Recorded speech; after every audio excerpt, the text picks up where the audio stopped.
Technology વિષયની તાલીમમાં જુદા જુદા લર્નિંગ સેન્ટર પર તાલીમ માટે રાહ જોઈ રહેલા શિક્ષકોને હું અહીંયા આવકારું છું.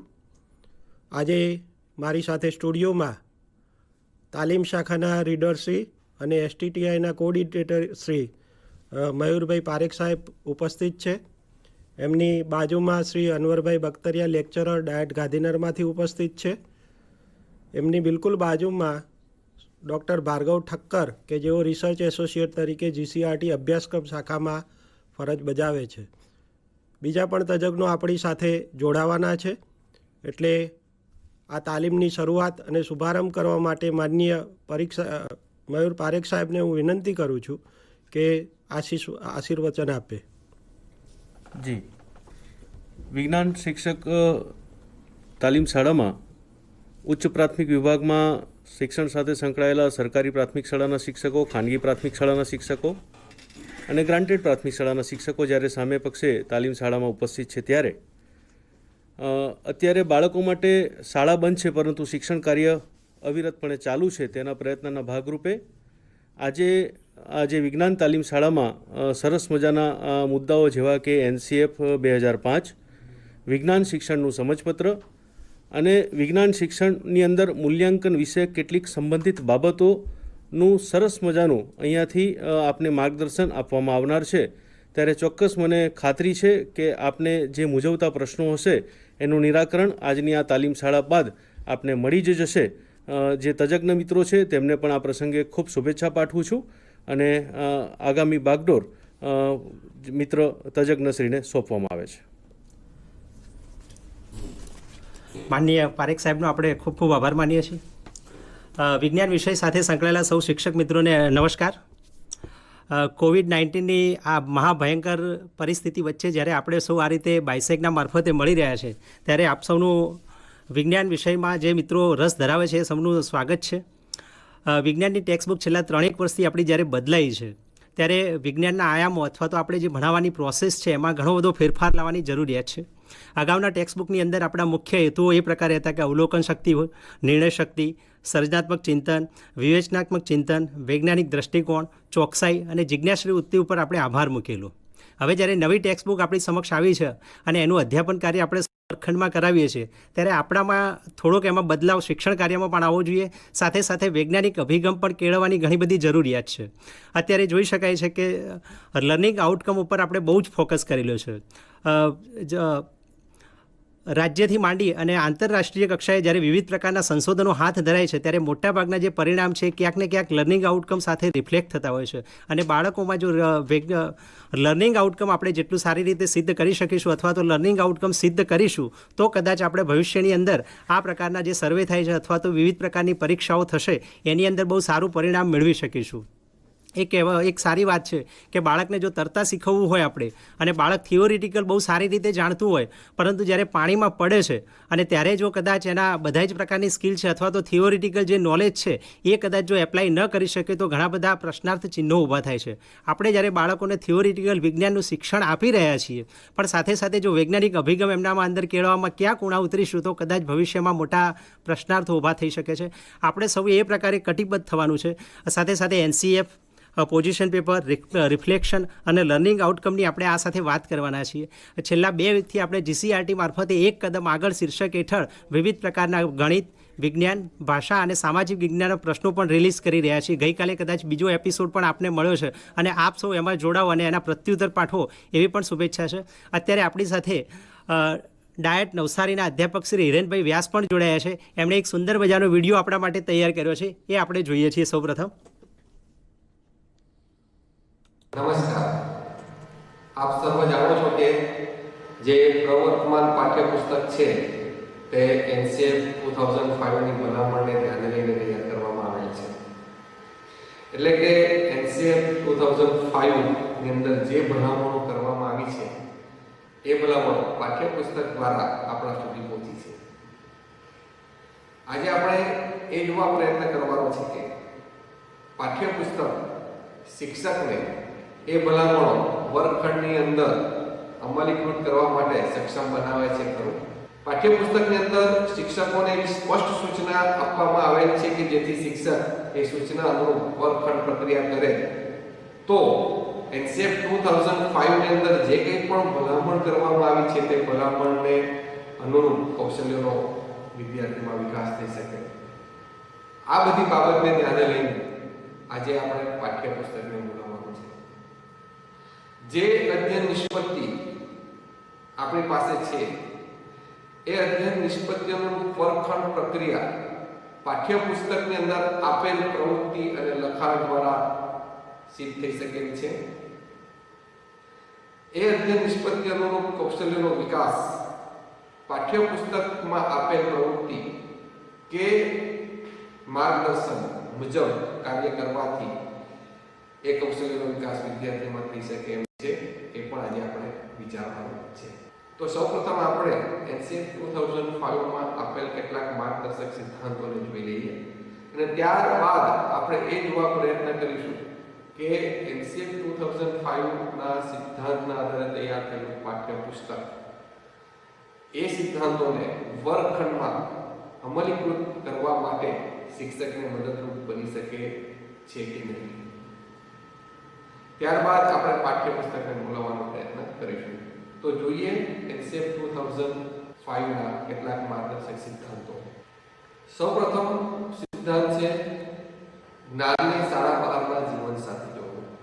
એટલે કે વિદ્યાર્થી વર્ગખંડની અંદર જે કંઈ પણ શીખે છે તેનો વ્યવહારમાં ઉપયોગ થવો જોઈએ.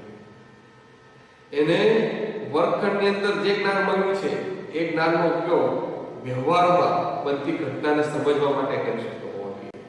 વ્યવહારમાં એને જે કંઈ પણ સમસ્યા અનુભવાય એ સમસ્યાને દૂર કરવા માટે કરી શકતો હોવો જોઈએ. પાઠ્યપુસ્તકની અંદર જે કંઈ પણ સિદ્ધાંતો આપ્યા છે તેના અનુરૂપ એનો વ્યવહારમાં કા ઉપયોગ થાય છે તેનો નિર્દેશ કરેલો છે કે નહીં તે આપણે જોવાનું છે. શિક્ષકને એ સિદ્ધાંતો અનુરૂપ એનો વ્યવહારનો ઉપયોગ ક્યાં થાય છે એની શિક્ષકને જાણ થાય એ માટે પાઠ્યપુસ્તક સક્ષમ છે કે નહીં તે આપણે જોવાનું છે. વખણપટ્ટી આધારિત શીખવાની પ્રક્રિયાનો ત્યાગ કરે. આ બીજો માર્ગદર્શક સિદ્ધાંત છે. એટલે કે વિદ્યાર્થી જે કંઈ પણ શીખે તે સમજ સાથે શીખે. પાઠ્યપુસ્તકમાં એવી પ્રવૃત્તિ આપેલી છે કે એ પ્રવૃત્તિ કરવાથી વિદ્યાર્થી વિષય વસ્તુની સમજ જાતે પ્રાપ્ત કરી શકે. પાઠ્યપુસ્તકની અંદરનું લખાણ એવું છે કે જે વિદ્યાર્થી વાંચે અને જે તે વિષય વસ્તુને સમજી શકે. પાઠ્યપુસ્તકની અંદર શિક્ષકને એવું માર્ગદર્શન આપવામાં આવે છે કે જેથી શિક્ષકને એ પ્રવૃત્તિ કરવામાં કે વિષય વસ્તુની સમજ આપવામાં સરળતા રહે. અને આ બાબતને આપણે જોવાની છે કે પાઠ્યપુસ્તકમાં કંઈક આપેલ છે કે નહીં. માત્ર પાઠ્યપુસ્તક આધારિત નહીં પરંતુ તેથી પણ આગળ વધી શકે એવો અભ્યાસક્રમ પાઠ્ય. આ ખૂબ મહત્વની બાબત છે. આ એમ કહેવા માંગે છે કે પાઠ્યપુસ્તકમાં જે કંઈ પણ વિષય વસ્તુ આપ્યું છે તેને સંલગ્ન વધારાની માહિતી વિદ્યાર્થી જાતે પ્રાપ્ત કરે. પાઠ્યપુસ્તકની અંદર એવા દિશા સૂચન થયેલા છે કે જેને અનુસરવાથી પાઠ્યપુસ્તકમાં આપેલ વિષય વસ્તુઓનું વધારાની માહિતી વિદ્યાર્થી જાતે પ્રાપ્ત કરી શકે એ પણ આપણે જોવાનું છે. પરીક્ષા પદ્ધતિને વધારે લચીલી બનાવે. એટલે કે પાઠ્યપુસ્તકની અંદર સ્વાધ્યાયની અંદર વિવિધ પ્રકારના પ્રશ્નો રજૂ કરવામાં આવેલ છે જે વિદ્યાર્થીને સમજીને ચકાસે, વિદ્યાર્થીમાં કૌશલ્યનો વિકાસ થયો કે નહીં તે ચકાસે અને શિક્ષક સ્વાધ્યાયમાં આપેલા પ્રશ્નો અનુરૂપ મૂલ્યાંકન કરે તો પણ વિદ્યાર્થીની જે તે કક્ષાનો ખ્યાલ આપે. એટલે કે વિદ્યાર્થીમાં કેટલી કક્ષા સમજ વિકસી છે, વિદ્યાર્થીમાં કૌશલ્યનો વિકાસ થયો છે કે નહીં તેનો શિક્ષકને ખ્યાલ આવી શકે. તો મૂલ્યાંકન વિવિધ રીતે કરવાનું સૂચન પાઠ્યપુસ્તકના સ્વાધ્યાયમાં આપવામાં આવેલ છે કે નહીં તે પણ આપણે જોઈશું. બાળક જ્ઞાનની રચના કરે છે, જ્ઞાનનો ઉપભોક્તા નથી, જેને આપણે કન્સ્ટ્રક્ટિવિઝમ કહીએ છીએ. બાળક જ્ઞાનની રચના કરી શકે છે, જ્ઞાનનો ઉપભોક્તા નથી. અહીં એ શું કહેવા માંગે છે? બાળકે જે કંઈ પણ નવું જ્ઞાન પ્રાપ્ત કરવાનું છે તે જ્ઞાન જાતે પ્રાપ્ત કરી શકે છે કે નહીં. પાઠ્યપુસ્તકમાં એવી પ્રવૃત્તિ, એવા પ્રોજેક્ટ, એવા પ્રયોગો આપ્યા છે કે જેમાંથી પસાર થવાથી બાળક જાતે જ વિષય વસ્તુને સમજી શકે, નવું જ્ઞાન જાતે જ પ્રાપ્ત કરી શકે. શિક્ષકને એવા દિશા સૂચન થયેલા છે કે શિક્ષક એ પ્રક્રિયામાંથી વિદ્યાર્થીને પસાર કરી અને વિદ્યાર્થીને જ્ઞાનનું સર્જન કરી શકે. તો એ આપણે જોવાનું છે. વિષયો વચ્ચે એવું સંકલન સ્થાપિત કરવાનું છે કે જેથી વિદ્યાર્થી જ્ઞાનમાં આગળ થઈ શકે. અહીં એક વિષયનો બીજા વિષય સાથે અનુબંધની વાત કરવામાં આવી છે. આપણે સૌ જાણીએ છીએ કે એક વિષયમાં મેળવેલું જ્ઞાન બીજા વિષયમાં વિદ્યાર્થીને વિષય વસ્તુની સમજ માટે ઉપયોગી બને છે. પાઠ્યપુસ્તકની અંદર અમુક વિષય વચ્ચેનું સંકલન પ્રસ્થાપિત કરવામાં આવેલ છે. શિક્ષકને પાઠ્યપુસ્તકનો ઉપયોગ કરવાથી ખ્યાલ આવે છે કે આ જે વિષય વસ્તુ છે તે ભૂગોળમાં કે મેથ્સમાં પણ વિદ્યાર્થી શીખા હશે, અથવા તો મેથ્સ કે ભૂગોળમાં પ્રાપ્ત થયેલી સમજ વિદ્યાર્થીને વિજ્ઞાન વિષયના કોઈ વિષય વસ્તુની સમજ પ્રાપ્ત કરવામાં ઉપયોગી બનશે.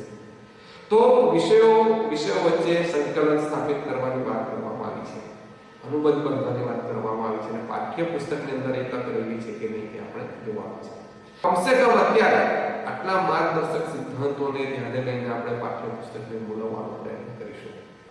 આપણે એમાં પ્રયત્ન કરીશું કે પાઠ્યપુસ્તકમાં આપેલ પ્રવૃત્તિ કરવાથી, પાઠ્યપુસ્તકમાં આપેલ લખાણ વાંચવાથી NCF 2005માં જે કંઈ પણ માર્ગદર્શક સિદ્ધાંતો આપ્યા છે તેના તો વિદ્યાર્થીમાં કૌશલ્ય અને સમજનો વિકાસ થઈ શકે એમ છે.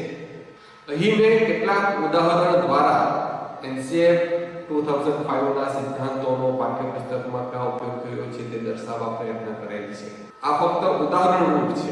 આ સિવાય પણ ઘણી બધી પ્રવૃત્તિ, પ્રયોગો, પ્રોજેક્ટો પાઠ્યપુસ્તકમાં એવા હશે કે જે NCF 2005ના સિદ્ધાંતોને અનુસરતા હશે, જે તમારે શોધવાના છે. તો ચાલો આપણે કેટલાક ઉદાહરણો, પ્રવૃત્તિ, પ્રયોગો કે લખાણોને જોઈએ જે NCF 2005ના સિદ્ધાંતનું પ્રતિબિંબ પાડે છે. સૌથી પહેલા હોય છે માત્ર પાઠ્યપુસ્તક આધારિત નહીં, પરંતુ તેથી આગળ જઈ શકે તેવી તક આપે તેવો અભ્યાસ. એટલે કે પાઠ્યપુસ્તકમાં એવી ક્યાં તક આપવામાં આવેલી છે કે જેમાં વિદ્યાર્થી વિષય વસ્તુ અનુરૂપ વધારાની માહિતી જાતે પ્રાપ્ત કરી શકે. તો અહીં તમે ઉદાહરણ જોઈ શકશો. ભારતના મુખ્ય તાપ વિદ્યુત મથકોના સ્થાન સુધી લાવો, તેમના તે સ્થળોએ હોવા શું કારણ હશે તે જાણી લો, અને એ માટે કેટલીક વેબસાઇટ આપી છે. વિદ્યાર્થીએ એ વેબસાઇટ જોવાની છે અને માહિતી એકત્ર કરવાની છે. અને તમે વિચારી શકો છો કે વિદ્યાર્થી વેબસાઇટ પરથી માહિતી એકત્ર કરશે ત્યારે પાઠ્યપુસ્તકમાં એ વિષય વસ્તુ સંલગ્ન જે માહિતી આપી છે તેના કરતાં વધારાની માહિતી પણ એ પ્રાપ્ત કરી શકશે. તમારા ઘરે બનાવવામાં આવતા ભોજનને જુઓ, તેમાં થતા કોઈ બે ફેરફાર બનાવો કે જેને તમે ઉલટાવી શકો. અહીં દરેક વિદ્યાર્થી મારા કેટલાક ઉદાહરણો મેં લીધા છે. તો એને ઉલટાવી શકાય તેવો ફેરફાર શોધવાનો છે. આવેલ છે કે જેને અનુસરવાથી વિદ્યાર્થી પાઠ્યપુસ્તકમાં જે કંઈ પણ માહિતી આપી છે તેના કરતાં વધારાની માહિતી જાતે પ્રાપ્ત કરી શકશે. તમારે પાઠ્યપુસ્તકમાં આપેલ માર્ગદર્શનને અનુસરવાનું છે અને વિદ્યાર્થીને માહિતી કેવી રીતે પ્રાપ્ત કરી શકાય તેની સમજ આપવાની છે. વિદ્યાર્થીને ખ્યાલ આવશે કે પાઠ્યપુસ્તક ઉપરાંત પણ ઘણા બધા સ્ત્રોત છે કે જ્યાંથી માહિતી પ્રાપ્ત થાય છે. તો આ કેટલાક ઉદાહરણો આપણે જોયા. ગોખણપટ્ટી આધારિત શીખવાની પ્રક્રિયાનો ત્યાગ કરે. વિજ્ઞાન શિક્ષણ માટે આ ખૂબ મહત્વનું છે કે વિદ્યાર્થી પ્રવૃત્તિ દ્વારા જાતે શીખે. તમે જોશો તો પાઠ્યપુસ્તકમાં ખૂબ બધી પ્રવૃત્તિ આપવામાં આવેલી છે. એ પ્રવૃત્તિ જો વર્ગખંડમાં કરવામાં આવે તો વિદ્યાર્થી સમજશાસ્ત્રનું જ્ઞાન પ્રાપ્ત કરી શકશે. કેટલાક ઉદાહરણો તમને સ્ક્રીન પર દેખાય છે. અહીં તમે જોઈ શકો છો કે કોપર સલ્ફેટના દ્રાવણમાં ઢાંકણી કે બ્લેડ નાખવાની છે, થોડા સમય સુધી એને સ્થિર રહેવાનું છે, અને ત્યારબાદ કોપર સલ્ફેટના દ્રાવણના રંગનું અવલોકન કરવાનું છે. આ દ્રાવણનો કેમ બદલાવ તેની શિક્ષક સાથે ચર્ચા કરવાની છે અને વિષય વસ્તુની સમજ પ્રાપ્ત કરવાની છે. તો તમે જોશો કે પ્રવૃત્તિ કરવામાં આવશે તો વિદ્યાર્થી જે કંઈ પણ જ્ઞાન પ્રાપ્ત કરશે તે સમજશાસ્ત્ર હશે. અહીં એણે એનેમોમીટર જાતે બનાવવાનું છે. વિદ્યાર્થી જો જાતે એનેમોમીટર બનાવશે તો એની રચના કેવી રીતે કરવી તેનો ખ્યાલ આવશે, એનો એ ઉપયોગ કરશે તો એની કાર્ય પદ્ધતિનો ખ્યાલ આવશે, અને વિદ્યાર્થી જે કંઈ પણ જ્ઞાન મેળવશે તે સમજશાસ્ત્ર મળશે અને લાંબા સમય સુધી યાદ રહેશે. અહીં તમે જુઓ કે ધાતુની એસિડ સાથેની પ્રક્રિયા માટેનું કોષ્ટક આપ્યું છે. એ કોષ્ટક વિદ્યાર્થીએ પ્રયોગ કે પ્રવૃત્તિનું અવલોકન કરીને જાતે કરવાનું છે. જાતે તારણ પર પહોંચવાનું છે, ચર્ચા કરીને નિર્ણય પર પહોંચવાનું છે.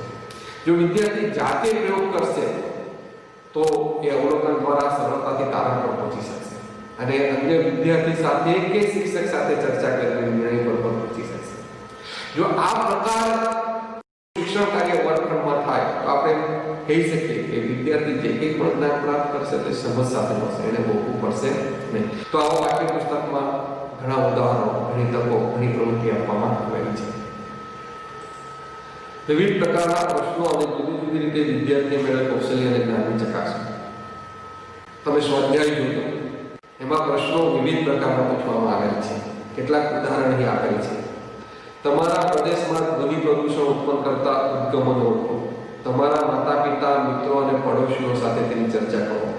ધ્વનિ પ્રદૂષણ કેવી રીતે નિયંત્રણ કરી શકાય તેનું સૂચન કરો અને અહેવાલ તૈયાર કરવો પડશે. જો અહીં સમસ્યાને ઓળખીને એને દૂર કરવામાં વિદ્યાર્થી શું ફાળો આપી શકે તેની વાત કરવામાં આવી છે. ધ્વનિ એકમની ચર્ચા તમે વિદ્યાર્થી સાથે કરશો ત્યારે એને ગોખાણ પણ આપશે.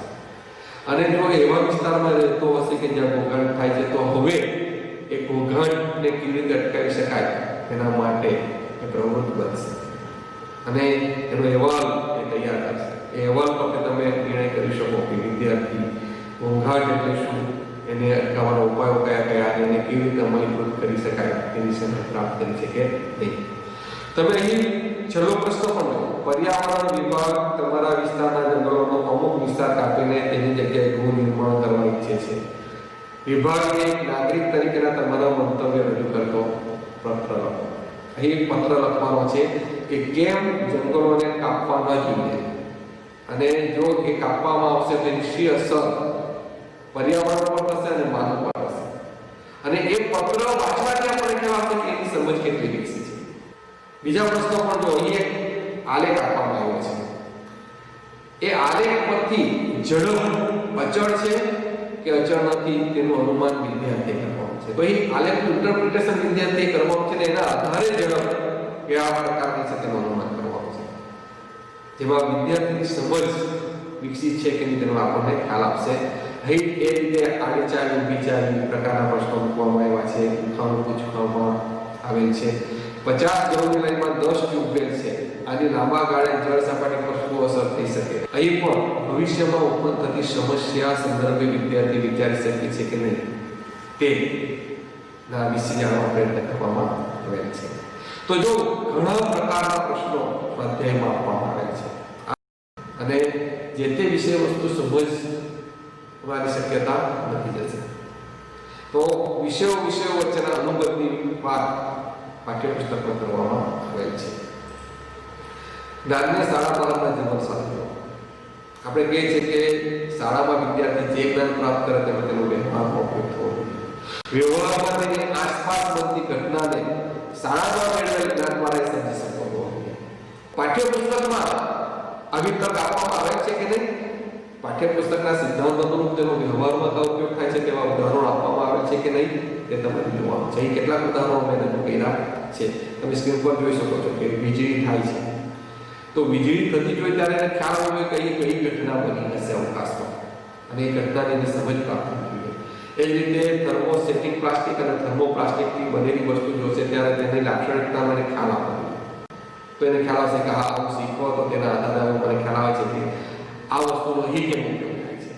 એ જ રીતે અહીં તમે જો એ ટોર્ચ જોશે ત્યારે એને ખ્યાલ આવવો જોઈએ કે ટોર્ચની અંદર જે બલ્બ છે તે મૂકેલો હોવો જોઈએ કે જેથી ટોર્ચ દ્વારા થતો પ્રકાશ ખૂબ દૂર સુધી જઈ શકે. એને ખ્યાલ આવવો જોઈએ કે અંતર્ગોરેસાની સામે એક ઉપર મૂકેલી વસ્તુમાંથી નીકળતા પ્રકાશના કિરણો અંતર્ગોરેસા પર આપાત થઈ પરાવર્તન પામી સમાંતર બને છે અને દૂર સુધી જઈ શકે છે. આ સિદ્ધાંત શીખાવા કે જ્યારે ટોર્ચ જોશે ત્યારે એને ખ્યાલ આવશે કે આ બલ્બનું સ્થાન ક્યાં હશે, પાછળ પરાવર્તક કેમ મૂકવામાં આવે છે.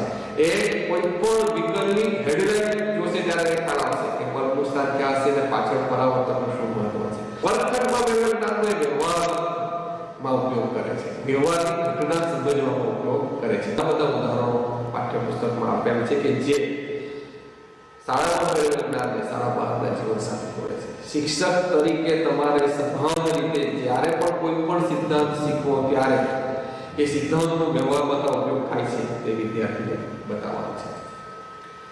બાળક જ્ઞાનની રચના કરે છે, જ્ઞાનનો ઉપભોગતા નથી.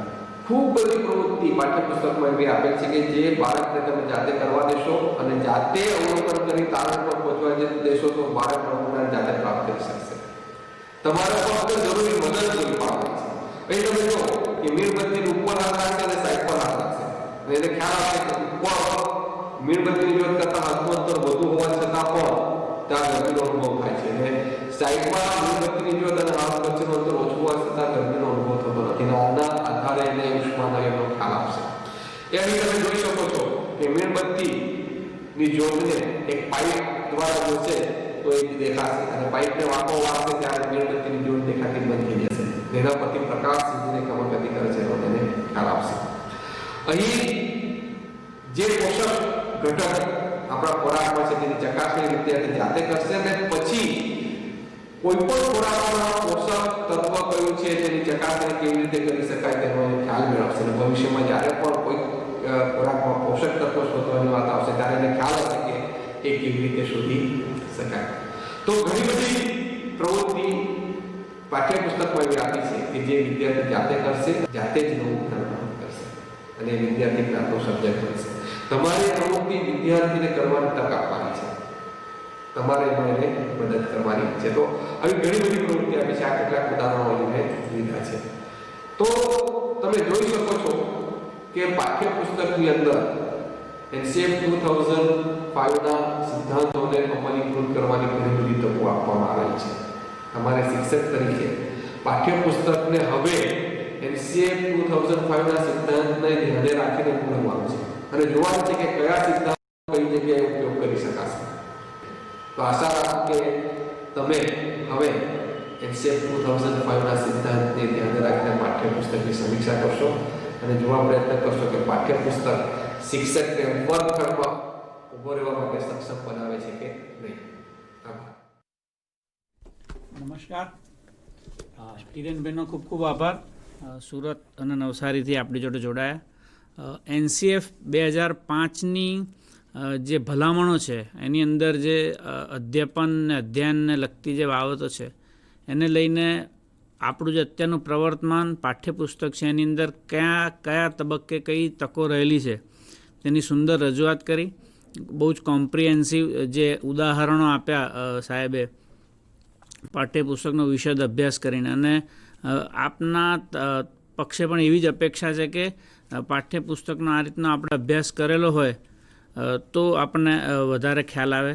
આની જોડે સંકળાયેલી અધ્યયન નિષ્પત્તિઓના સંદર્ભે જે છે કે ભાઈ અધ્યયન નિષ્પત્તિઓ આપણને જાણ્યા પછી આ વિષય વસ્તુના સંદર્ભે આપણને ખ્યાલ આવે કે કયા પ્રકારની આપણે વર્ગખંડની પ્રક્રિયાઓ કરવી છે. NCF 2005નું જે ડોક્યુમેન્ટની વારંવાર ચર્ચા ચાલી રહી છે. પ્રવર્તમાન સમયમાં એક ડોક્યુમેન્ટ 29 જુલાઈએ માનનીય વડાપ્રધાનશ્રી અને કેન્દ્રીય કેબિનેટે મંજૂરી આપી, જેનાથી પણ શિક્ષણ સાથે સંકળાયેલા તમામ વ્યક્તિઓ વિદિત હશે, જેનું નામ છે NEP 2020 નેશનલ એજ્યુકેશન પોલિસી. તો મિત્રોને એ પણ વિનંતી કે આ ડોક્યુમેન્ટનો પણ એક અભ્યાસ કરવાની જરૂર છે. એની અંદર જે રેકમેન્ડેશન છે આવનાર સમયની અંદર નવો રાષ્ટ્રીય અભ્યાસક્રમની રૂપરેખા આવનાર છે, જેનો બેઝ પણ NCF 2005 જ હશે, કારણ કે એની અંદર ખૂબ જ વિશદ ચર્ચાઓ કરવામાં આવી છે. તો આ તબક્કે NCF 2005ની જે બાબતો છે એની કેટલીક વાતો આપની જોડે કરવાની ઈચ્છા છે. એના ઇતિહાસથી શરૂઆત કરીએ તો NCFની જરૂરિયાત, રાષ્ટ્રીય અભ્યાસક્રમની જરૂરિયાત ક્યાંથી શરૂઆત થઈ. તો આપણે જોઈએ કે જે કેન્દ્રીય સંઘની યાદી, રાજ્ય સંઘની યાદી અને સંયુક્ત સંઘની યાદીના સંદર્ભમાં શિક્ષણ જે છે એ આઝાદીના કેટલાય વર્ષો પછી એ સંયુક્ત સંઘની યાદીમાં આવ્યું અને 1986ની અંદર NCERTને રાષ્ટ્રીય અભ્યાસક્રમની રૂપરેખા તૈયાર કરવાની અને તેને વખતો વખત રિફોર્મ કરવાની જવાબદારી કેન્દ્ર સરકાર દ્વારા સોંપવામાં આવી. ત્યારબાદ આ રાષ્ટ્રીય અભ્યાસક્રમ જે છે એ રાજ્ય અને કેન્દ્રની સંયુક્ત યાદીમાં આવ્યું અને કેન્દ્ર ત્યાર પછી રાજ્ય કક્ષાના આના અંગે વધુ માહિતી માંગતું થયું, એના અમલીકરણની જવાબદારી થઈ. આમ NCF 2005 જે છે એ અત્યાર સુધીનું ત્રીજું રાષ્ટ્રીય અભ્યાસક્રમ છે, જેના આધારે આપણા ટેક્સ્ટબુક અને આપણી શિક્ષણ પ્રણાલીમાં ઘણા બધા આમૂલ પરિવર્તનો આવ્યા. એના બેઝ ઉપર 2009ની અંદર રાઇટ ટુ એજ્યુકેશન એક્ટ આવ્યો, જેની કેટલી બધી ભલામણોમાં NCFનું રિફ્લેક્શન જોવા મળે છે, જે આગળ હિરેનભાઈના લેક્ચરમાં પણ આપણે અલગ અલગ પ્રકારે જોયું. આમ NCF જે છે એ તૈયાર થયું 2005માં અને આપણું રાજ્ય એ રીતના સદનસીબ છે કે એ તબક્કા દરમિયાન જ આપણા આની અગાઉના જે પાઠ્યપુસ્તકો છે એનું રિફોર્મ ચાલી રહ્યું હતું. એટલે આપણે અત્યારે જે પ્રવર્તમાન ઉચ્ચતર પ્રાથમિકના પાઠ્યપુસ્તકો છે એની આગળના પાઠ્યપુસ્તકો જે છે એ પણ NCF 2005ની ભલામણોના આધારે તૈયાર થયેલા છે. શિક્ષક મિત્રોને એ પણ વિનંતી કે જો અનુકૂળતા હોય તો એ ટેક્સ્ટબુક પણ આપની લાઇબ્રેરીમાં રાખજો, એ પણ એક સુંદર રેફરન્સ પૂરો પાડી શકે છે. આ જે NCF જે છે એ મુખ્યત્વે બે દસ્તાવેજોના આધારે થયા. ડૉક્ટર યશપાલ કમિટી દ્વારા આ NCF 2005ની રચના કરવામાં આવેલી. એમાં અલગ અલગ 21 ડિફરન્ટ સબ્જેક્ટના ફોકસ ગ્રુપ તૈયાર થયેલા અને એના આધારે દરેક સબ્જેક્ટનું ફોકસ ગ્રુપ તૈયાર થયેલું. આના પછીના સેક્શનમાં અનવરભાઈ આપણને વિજ્ઞાનના ફોકસ ગ્રુપ દ્વારા જે તૈયાર થયેલ ડોક્યુમેન્ટ હતું ટીચિંગ ઓફ સાયન્સ એના વિશે વાત કરશે. ગણિત અને વિજ્ઞાનના શિક્ષક મિત્રોને એ પણ વિનંતી કે જો NCERTની વેબસાઇટ ઉપર આ ડોક્યુમેન્ટ આજના તબક્કે હિન્દી અને અંગ્રેજી બંને ભાષામાં અવેલેબલ છે, તો એ જોઈ લેવા વિનંતી. ભાર વગરના ભણતરના ડોક્યુમેન્ટના આધારે તૈયાર થયેલ ડોક્યુમેન્ટ છે. ઘણી બધી વખત મારે આ વાત થઈ છે કે ભાર વગરનું ભણતર, અહીંયા આગળ ભાર જે શબ્દ છે લર્નિંગ વિધાઉટ બર્ડન, તો એના માટે જે આર્કાઇવ્સ છે NCERT આર્કાઇવ્સ, એની અંદર ડૉક્ટર યશપાલજીની આખી ઓડિયો અને વિડીયો અવેલેબલ છે. GCERT દ્વારા દીક્ષા પોર્ટલ ઉપર અપર પ્રાઇમરી અને સેકન્ડરી સાયન્સ ટીચર માટેનો જે કોર્સ તૈયાર કરવામાં આવ્યો છે એની અંદર પણ આપણે આ વિડીયોઝ અપલોડ કરેલી છે કે જેના દ્વારા આપણને જે વ્યક્તિની માર્ગદર્શન હેઠળ આ ડોક્યુમેન્ટ તૈયાર થયું છે એની આના વિશે શું અપેક્ષાઓ છે એ જોવા મળી શકે. એટલે સુંદર વિડીયોઝ છે. તો એની અંદર ડૉક્ટર યશપાલજીએ બહુ સુંદર કીધું છે કે ભાર વગરનું ભણતર એટલે ફિઝિકલ લોડની સંદર્ભ નથી. ઘણી બધી જગ્યાએ કાર્ટૂન તરીકે પણ બતાવવામાં આવે, છોકરાના ખભા ઉપર બહુ વજનદાર દફતર હોય ને વળી ગયું હોય. અલબત્ત ફિઝિકલ લોડ તો મહત્ત્વનો છે જ નાના બાળકો માટે, પણ સાયકોલોજી એમ કહે છે કે અનલર્નિંગની શરૂઆત, કોઈ પણ વસ્તુની અનલર્નિંગની શરૂઆત જે છે એ કોમ્પ્રિહેન્શનના અભાવે શરૂ થાય. એટલે કે વર્ગખંડમાં ભણાવાતી વસ્તુઓ, વિષયો જ્યારે વિદ્યાર્થીને એના રિયલ લાઈફ જોડે ઇરરિલેવન્સ લાગે ત્યારથી એનું અનલર્નિંગ ચાલુ થાય છે. ઘણી બધી જગ્યાએ આપણને પાઠ્યપુસ્તકની અંદર એવા ઉદાહરણો કે એવી વિગતો જોવા મળે કે જે કદાચ વિદ્યાર્થી એની જોડે પોતાની જાતને સાંકળી ન શકે. રૂરલ એરિયાના વિદ્યાર્થીને બહુ હાઈરાઇઝ બિલ્ડિંગની વાતો હોય તો એના એક વિઝન ક્ષેત્રની બહારની આ વાત થાય તો ત્યાંથી એનું કનેક્ટ તૂટી જાય છે. ગણિત અને વિજ્ઞાનની અંદર પણ જ્યારે વિદ્યાર્થી કંઈ શીખે છે ત્યારે એ કન્ટેન્ટ એને જો કનેક્ટ ના કરે એની રિયલ લાઈફ જોડે ત્યારેથી એનું અનલર્નિંગ ચાલુ થાય છે. કારણ કે જે અનકોમ્પ્રિહેન્શન છે, સમજણ વગરની માહિતી જે છે, આપણે સાદી ભાષામાં કહીએ તો કે ભાઈ પચ્યા વગરનો જે ખોરાક છે એ શરીરમાં વાત ઉત્પન્ન કરે, પિત્ત ઉત્પન્ન કરે. એમ સમજણ વગરની જે ઇન્ફોર્મેશન છે એ જ્ઞાનમાં પરિણામ નથી પામતી અને એ એનામાં અનકોમ્પ્રિહેન્શન ઉત્પન્ન કરે છે અને એના કારણે અનસમજણના કારણે નેક્સ્ટ જે છે એ લર્નિંગ લોડ ઉત્પન્ન કરે છે. નેક્સ્ટ બાબત જે લર્નિંગ લોડ ઉત્પન્ન કરે છે એ માત્ર એના માટે ભાર છે, કારણ કે એ ભાર એ વાર્ષિક પરીક્ષાના 3 કલાક સુધી જે સહન કરે છે. અને એવું ઘણી બધી વખત આપણે જોઈએ છે કે આપણા વ્યવહારમાં કે આપણા સ્વજનોમાં કોઈ બાળક હોય એ પરીક્ષા પતે ને એના પછી આપણે ધારો કે કંઈક એની જોડે વાત કરીએ કે અંકલ પરીક્ષા પતી ગઈ, હવે પૂછશો નહીં. મીન્સ કે એને ખબર છે કે મને જ્યાં સુધી સમજણ પડી એટલું મારા કામનું છે, એના પછીનું જે છે માત્ર મારે વાર્ષિક કે અર્ધવાર્ષિક પરીક્ષા સુધી સહન કરવાનું છે. તો એ ભારની વાત ડૉક્ટર યશપાલજીએ કરી છે. આપ સર્વને વિનંતી કે એ વિડીયો હજુ પણ અવેલેબલ છે. GCRTના ગ્રોવરમાં પણ એ વિડીયોઝ આપણા આર્કાઇવ્સમાં અવેલેબલ છે. લગભગ આજથી 15-20 વર્ષ પહેલાંની ઓડિયો છે, પણ એ સુંદર ઓડિયો જોવા વિનંતી. એની સાથે NCERTના જે તે વખતના નિયામક કૃષ્ણકુમારજીની પણ વિડીયોઝ NCFના ડોક્યુમેન્ટ આધારિત છે, તો એ પણ આપ સર્વેને જોઈ લેવા વિનંતી. તો NCF જે હિરેનભાઈએ કીધું એમ NCFએ આપણને જે મહત્ત્વની બાબતો આપી એમણે એમના વિડીયોઝની અંદર બહુ ડિટેલમાં ચર્ચા કરી, એટલે આપણે હવે એનો પુનરોક્તિ દોષમાં નહીં જઈએ. પણ અભ્યાસક્રમ રચનાના સિદ્ધાંતો, શીખવાની પ્રક્રિયા અને જ્ઞાન, what is learning and what is knowledge, જે 21મી સદીના શિક્ષણની જે વાત છે એ હવે વર્ગખંડની અંદર શિક્ષકનો રોલ બદલાય છે. એણે ભણાવવાનું નથી, પણ કઈ રીતના ભણવું ને એ ભણાવવાનું છે. આ શિક્ષક મિત્રો સમજવાની જરૂર છે. અત્યારના છેલ્લા 4 મહિનાના જે સમયગાળાની અંદર આપણા બધાનું ઘણું બધું લર્નિંગ થયું છે, અને એની સાથે વિદ્યાર્થીઓનું પણ એક અલગ પ્રકારનું લર્નિંગ થયું છે.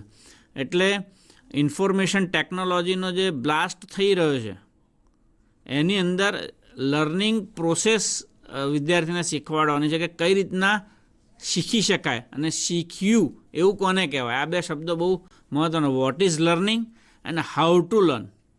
આ 2 વસ્તુ વર્ગખંડની અંદર હવે શીખવાડવાની છે. અધરવાઇઝ જે ટેક્સ્ટબુકની અંદર જે છે ને એ ઇન્ફોર્મેશન છે.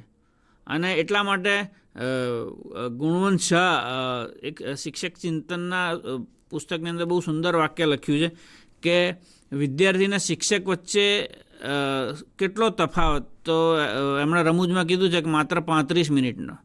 કારણ કે 35 મિનિટ પહેલાં વર્ગખંડમાં શિક્ષક જે માહિતીના સ્તરે હોય છે એ જ માહિતીના સ્તરે 35 મિનિટ પછી વિદ્યાર્થી હોય છે. આ શબ્દો સમજો મિત્રો, માહિતીના સ્તરની વાત કરી, જ્ઞાનના સ્તરની નહીં.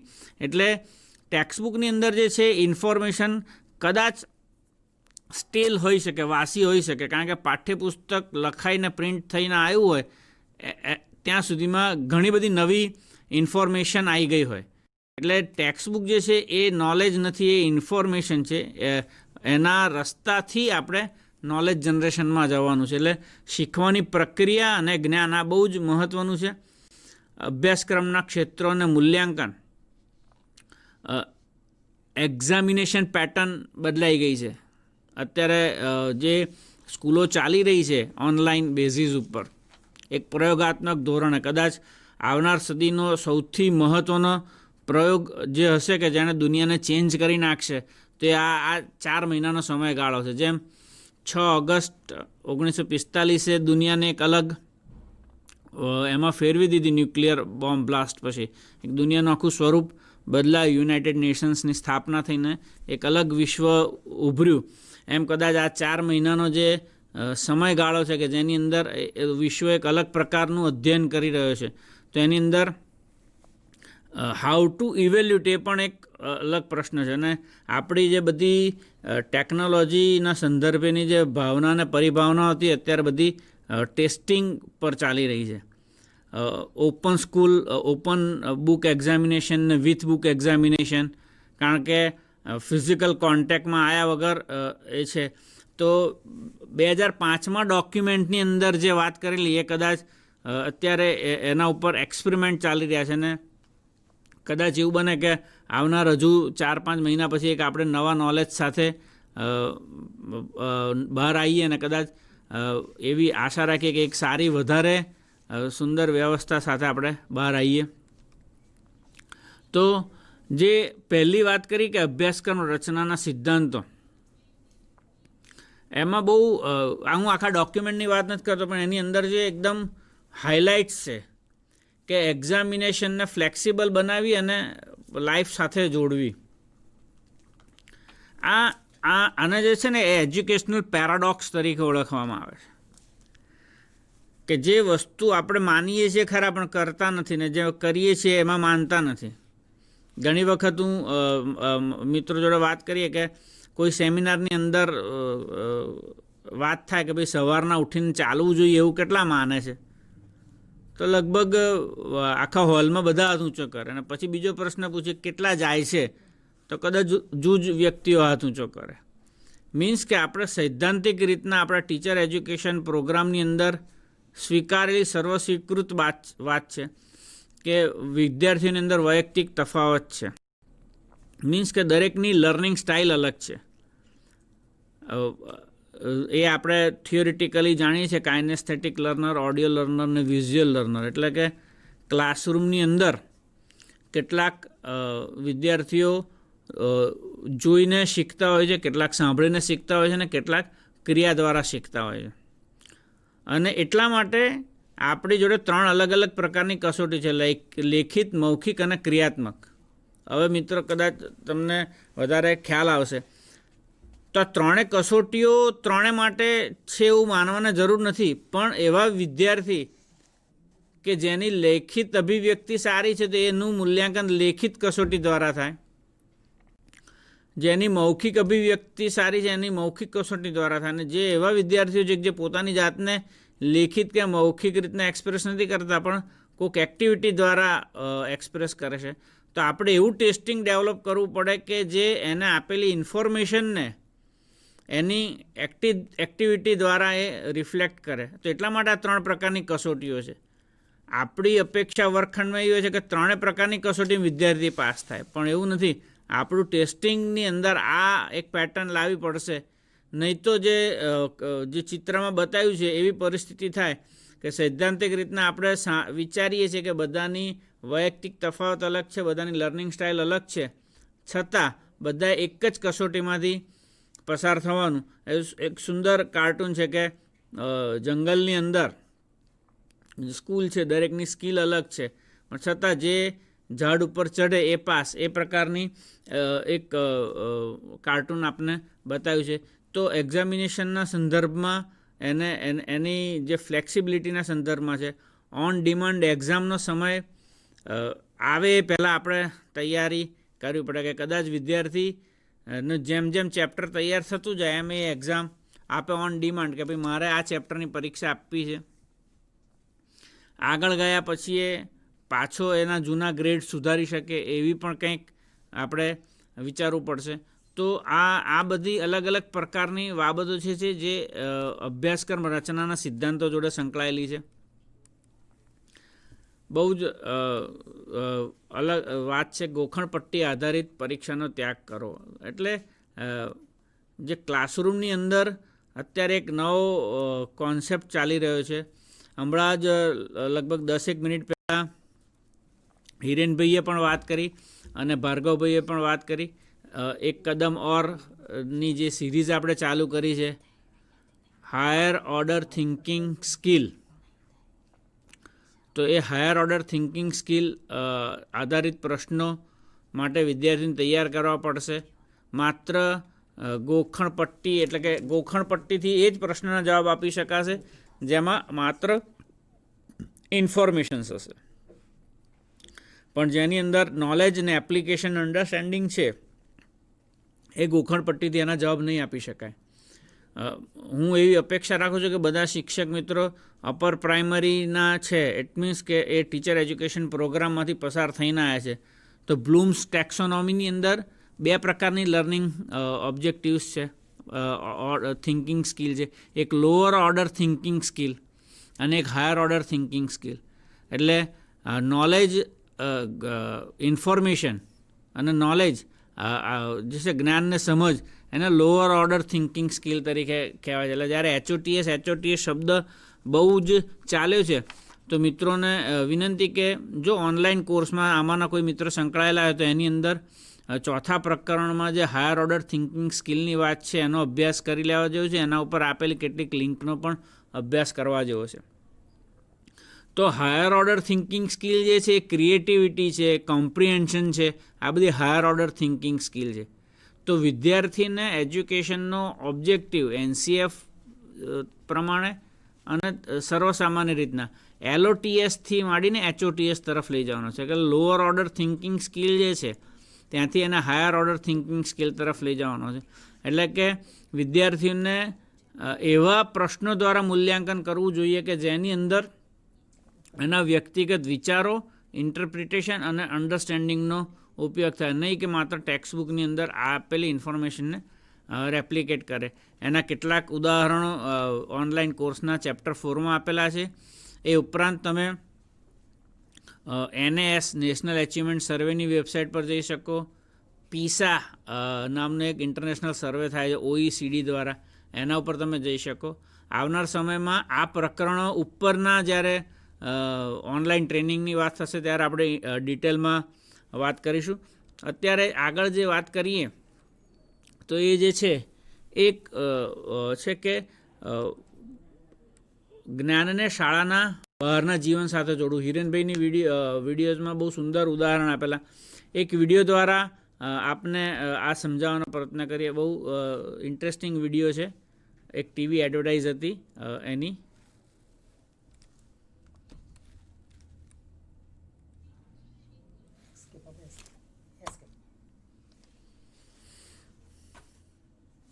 તો એ વિડીયો જે જ્ઞાનને શાળાના બહારના જીવન સાથે, એટલે કે વર્ગખંડમાં વિદ્યાર્થી જે ઇન્ફોર્મેશન મેળવે છે, આગળ પણ મેં વાત કરી કે જ્યારે એ ઇન્ફોર્મેશન એને એના રિયલ લાઈફ સિચ્યુએશનમાં મદદરૂપ ના થતી હોય ત્યારે એનું ઓન લર્નિંગ ચાલુ થાય છે. તો વોટ ઇઝ લર્નિંગ, કે ખરેખર એ અધ્યયન શું છે, એની એક સુંદર વિડીયો જોઈએ. Thank you. स्कूल और स्कूल से कब छोड़ने आते हो? जी के बीच में से रास्ता होता तो कितना अच्छा होता. पर वो तो है नहीं बेटा, और ना ही तुम्हारे पापा के पास कोई जहाज है.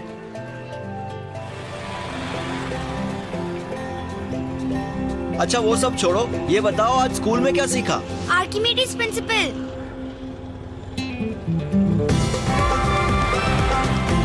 हाय मम्मी. Bye mummy. हाय.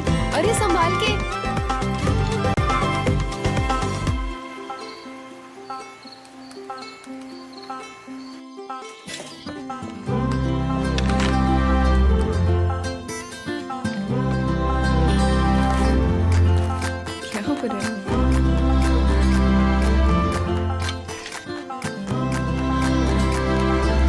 पापा आज से मैं स्कूल खुद ही चली जाऊंगी.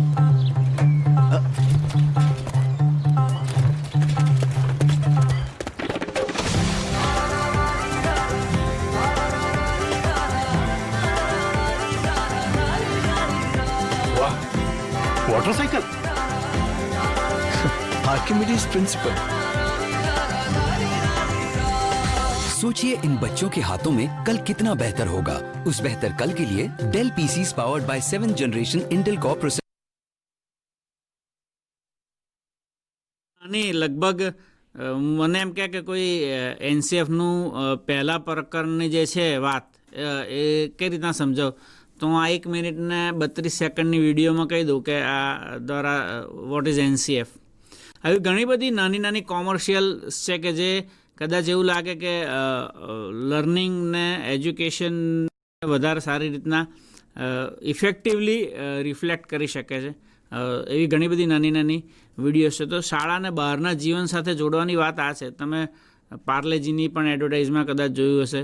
તો એ નાની નાની બાબતો દ્વારા આપણે જાણી શકીએ કે ખરેખર NCF દ્વારા જે વાત કરવામાં આવી છે કે વિદ્યાર્થી ક્લાસરૂમની અંદર જે ઇન્ફોર્મેશન મેળવે છે, આર્કિમિડીઝ પ્રિન્સિપલ તો એક વાત હતી. આવી ઘણી બધી બાબતો છે કે જે વિદ્યાર્થી વર્ગખંડમાં શીખે છે પણ એનો વ્યવહારિક ઉપયોગ ક્યાં થાય છે એ એને જોવા નથી મળતો. ગણિતની અંદર એવા કેટલાક ઉદાહરણો મળે છે, વિજ્ઞાનની અંદર કેટલાક એવા ઉદાહરણો મળે છે કે સ્ટેટિક ઇલેક્ટ્રિસિટીની વાત હોય અને પછી એ જો સ્થિર વિદ્યુતની વાત જ્યારે એના ઘરની અંદર એના કાંસકાવાળો પ્રયોગ આપણે બહુ કરાયો, પણ પછી એ વસ્તુને રિફ્લેક્ટ કરી શકે છે કે બર્થડે ઉપર શર્ટ ઉપર ફુગ્ગો ઘસીને દિવાલે અડાઈએ તો એ વખતે શું જાદુ થાય છે? તો ખરેખર એ વખતે વિદ્યાર્થી એને રિલેટ કરી શકે છે કે જે હું 5મા ધોરણમાં સ્કૂલની અંદર કોરો કાંસકો માથામાં ઘસી અને કાગળના ટુકડાને એટ્રેક્ટ કરતો હતો, એ જ સિદ્ધાંત અહીંયા સ્ટેટિક ઇલેક્ટ્રિસિટીમાં કામ લાગે છે. અથવા તો ટીવીના સ્ક્રીનની બાજુમાંથી જઈએ તમારા વાળ એ બાજુ ખેંચાઈ જાય છે, અથવા તો શિયાળામાં ઓઢવાનું જે છે એને જોરથી ઝાટકે તો અંદર તડ અવાજ આવે છે. તો આ બધી ઘટના જે વ્યવહારમાં હું જોઉં છું એ જ ટેક્સ્ટબુકની અંદર રિફ્લેક્ટ થયેલી છે. આ પ્રકારની જ્યારે સમજણ ક્રિએટ થાય છે ત્યારે એક અભ્યાસક્રમના જે મૂળભૂત સિદ્ધાંતો જે છે એ સાકાર થતા એવું આપણે જોઈ શકીએ છીએ. આગળ જે વાત જે છે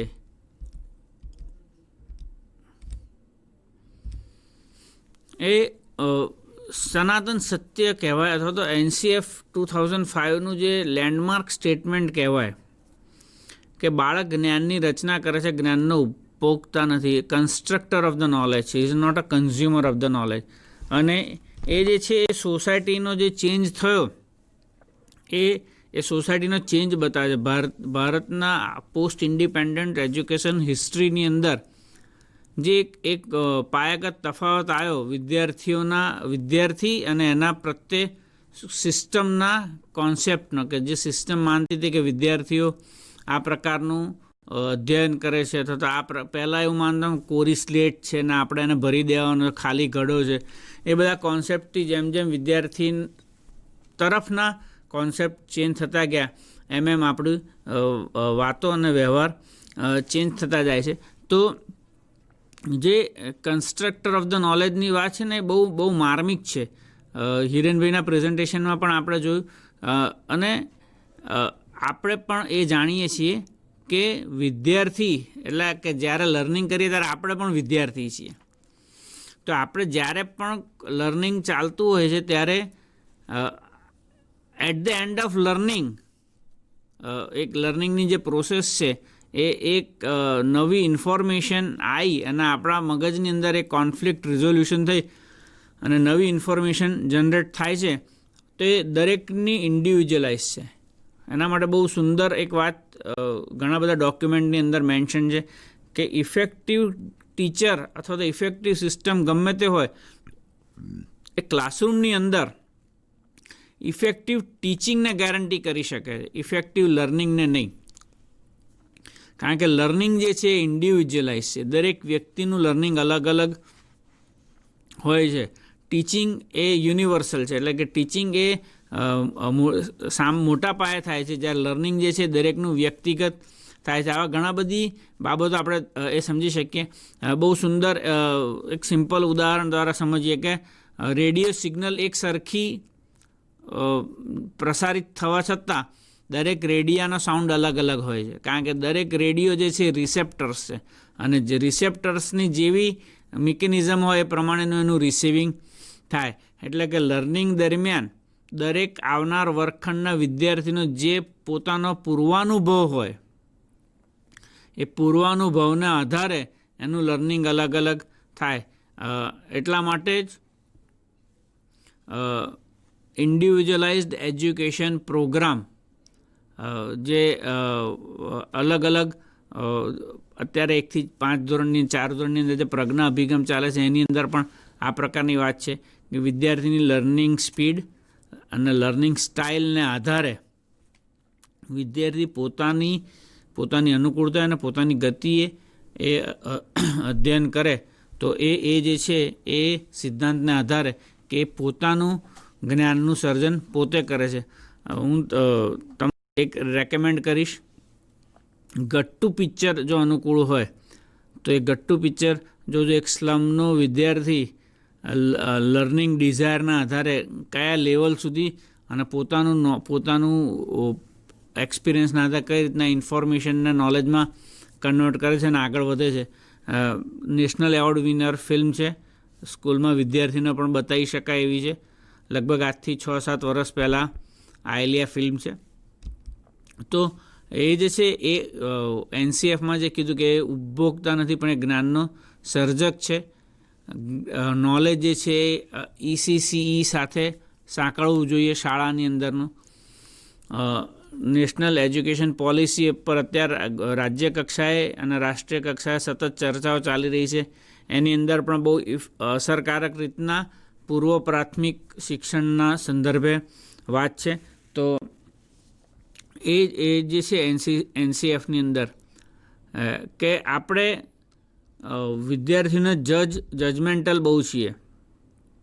આપણે કોઈના પણ પ્રત્યે પ્રતિભાવ આપવા માટે બહુ ઝડપથી તૈયાર રહીએ છીએ. તો એક બહુ ઇન્ટરેસ્ટિંગ ફેસબુક પરથી મળેલું આ એક ફોટોગ્રાફ હતો કે વર્ગખંડમાં આવનાર વિદ્યાર્થીને એના એપિયરન્સ પરથી જજ કરવાનું બંધ કરી દો. કારણ કે ઘણી વખત એપિયરન્સમાં જે એટ્રેક્ટિવ લાગતું હોય એ ખરેખર ઇનડેપ્થ ના હોય અને જે ઇનડેપ્થ હોય એપિયરન્સમાં ના લાગતું હોય. તો જે ચાઇલ્ડ સેન્ટ્રિક એજ્યુકેશનની વાત કરે છે વારે ઘડીએ, તો એ ત્યાં આગળ જે છે એ વ્યક્તિત્વના સ્વીકારની વાત છે કે બાળકેન્દ્રી શિક્ષણ એટલે શું?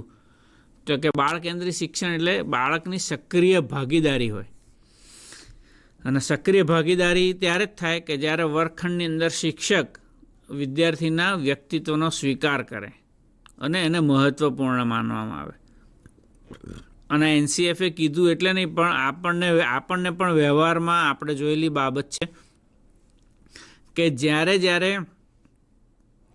કોઈ પણ સમુદાય બેઠક, મિટિંગ, સ્ટાફરૂમ હોય, ઘર હોય કે સમાજ હોય, જ્યારે તમારા વાતને, વિચારને અને વ્યક્તિત્વને સ્વીકારવામાં ના આવે, અનુસરવાની વાત એ સેકન્ડ સ્ટેપ છે. પહેલાં એક્સેપ્ટન્સની વાત છે. પહેલાં જ્યાં સુધી સ્વીકારવામાં ના આવે ત્યાં સુધી તમારું ઇન્વોલ્વમેન્ટ એક પ્રક્રિયામાં થતું નથી.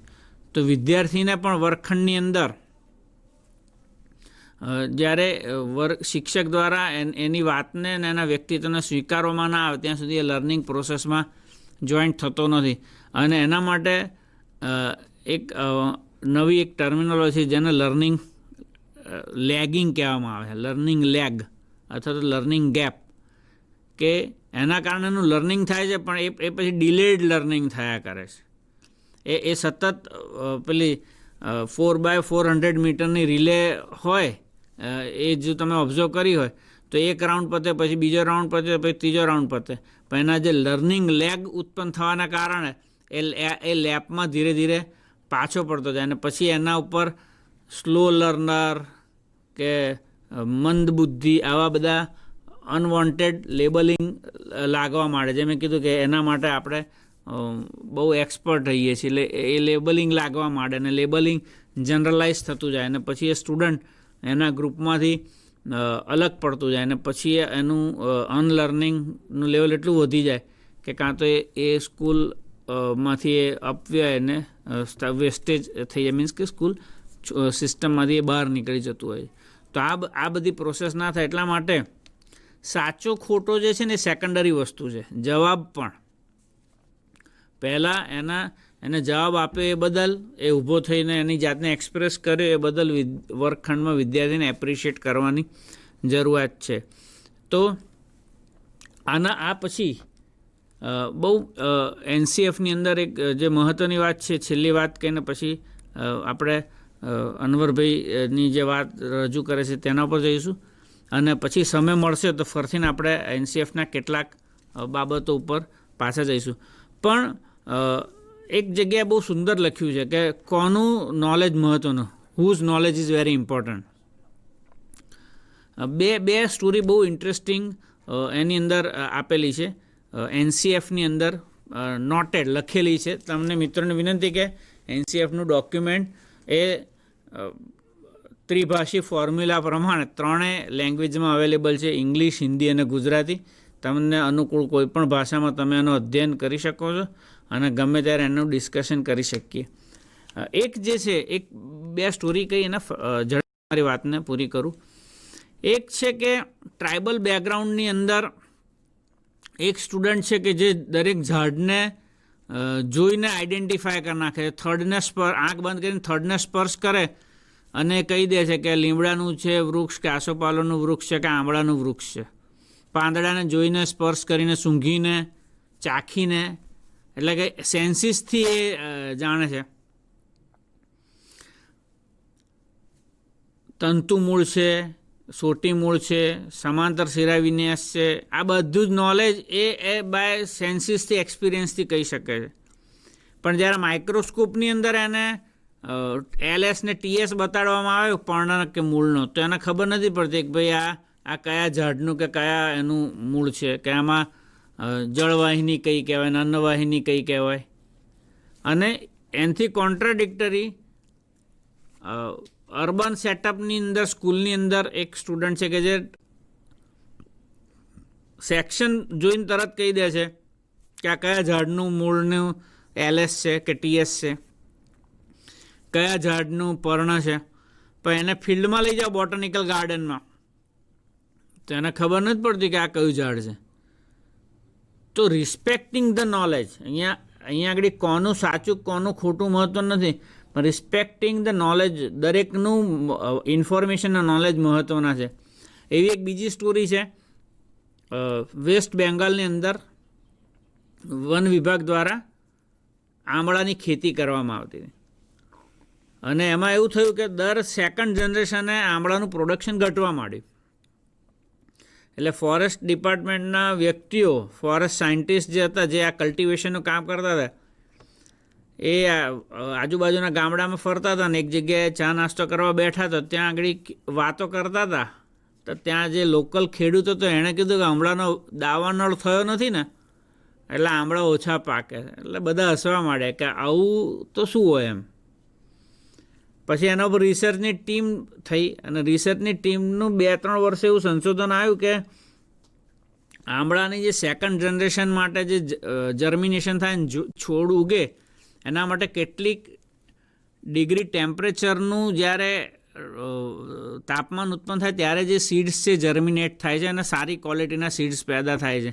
તો કે 3 વર્ષ પહેલાં જે લોકલ વ્યક્તિએ એમને એમ કીધું હતું કે દાવાનળ થયો નથી, તો એનું આ સાયન્ટિફિક રિઝલ્ટ આવ્યું કે ભાઈ દાવાનળ થાય ત્યારે એ સીડ્સની અંદર એટલા પ્રકારનું જર્મિનેશન માટેની અનુકૂળ પરિસ્થિતિનું નિર્માણ થાય છે. તો અહીંયા આગળ પણ એ જ કોન્ફ્લિક્ટ છે, કોનું નોલેજ મહત્ત્વનું. તો NCF એ કહે છે કે જ્યારે નેશનલ લેવલે આપણે આગળ વધવું હોય ત્યારે દરેક નોલેજને રિસ્પેક્ટ કરવું પડશે. દરેકના વર્ગખંડમાં આવેલા વિદ્યાર્થી, એની ભાષા, એનો પહેરવેશ, તમામને રિસ્પેક્ટ આપી એના વ્યક્તિત્વનો સ્વીકાર કરી પહેલાં એને વર્ગખંડમાં સ્થાપિત કરવો પડશે અને પછી એને લર્નિંગ પ્રોસેસમાં ઇન્ક્લુડ કરવો પડશે. આમ NCFની કેટલીક બાબતોની આપણે ચર્ચા કરી. અગાઉ હિરેનભાઈએ આપણા વિજ્ઞાનના પાઠ્યપુસ્તકમાં NCFનું રિફ્લેક્શન ક્યાં ક્યાં જોવા મળે છે તેના વિશે વાત કરી. હવે જે NCFના પોઝિશન પેપરની જે વાત હતી વિજ્ઞાન શિક્ષણ, એના વિશે વાત કરવા માટે હું માનનીય અનવરભાઈ બખ્તરિયાને વિનંતી કરું. તેઓ ગાંધીનગર ડાયટમાં લેક્ચરર તરીકે ફરજ બજાવે છે. અનવરભાઈ. થેન્ક યુ ભૌમિકભાઈ. સૌ શિક્ષકો અને આ કાર્યક્રમ જે જોઈ રહ્યા છે એમને નમસ્કાર. બહુ સરસ મજાની વાત હિરેનભાઈએ કરી અને ત્યાર પછી ભૌમિકભાઈએ કરી. હવે એક શબ્દ તમને આપ્યો, પોઝિશન પેપર. તો 2 પ્રશ્નો ઊભા થાય કે શું છે આ પોઝિશન પેપર, શું છે અને શા માટે જરૂરી છે. તો સૌથી પહેલાં હું તમને પોઝિશન પેપર શું છે એનું દર્શન કરાવું. તો આ છે એ પોઝિશન પેપર છે અને આ જે ડોક્યુમેન્ટ છે એ ઐતિહાસિક ડોક્યુમેન્ટ છે અને આપણી વેબસાઇટ ઉપર NCERTની વેબસાઇટ ઉપર ઉપલબ્ધ છે. ઇંગ્લિશમાં તમને જોવા મળશે. આપણે આની આજે આપણે થોડી ચર્ચા કરવાના છીએ. અને બીજો પ્રશ્ન એ છે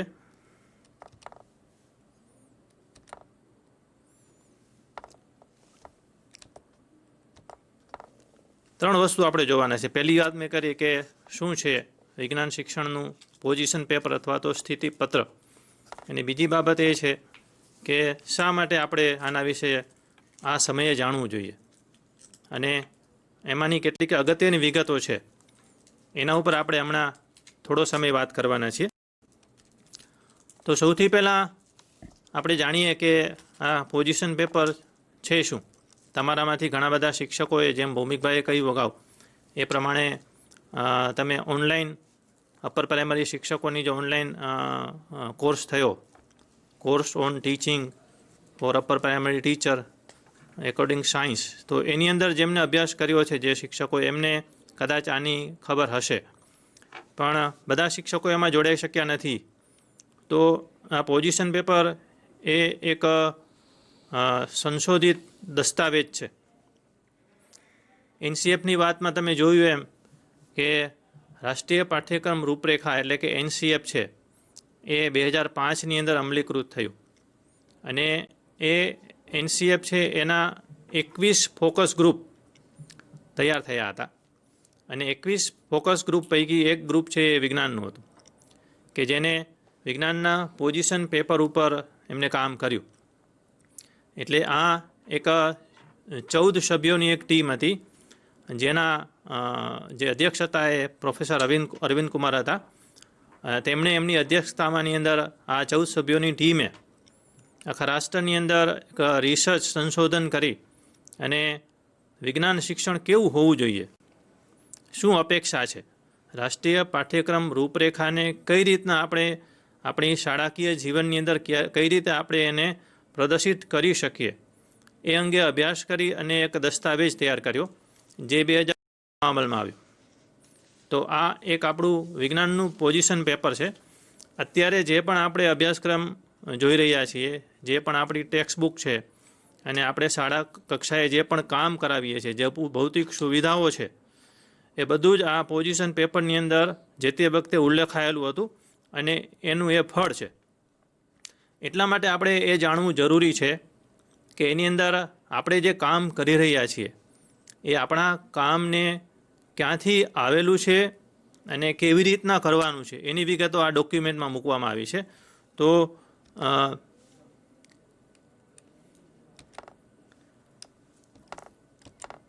કેટલીક બાબતો છે એ સારરૂપ છે, તમારી સમક્ષ એ મૂકી છે. એમાંની કેટલીક બાબતો સારરૂપ છે કે જે આપણને સમજાવે છે કે આ ડોક્યુમેન્ટનો અભ્યાસ આપણે શા માટે કરવો જરૂરી છે.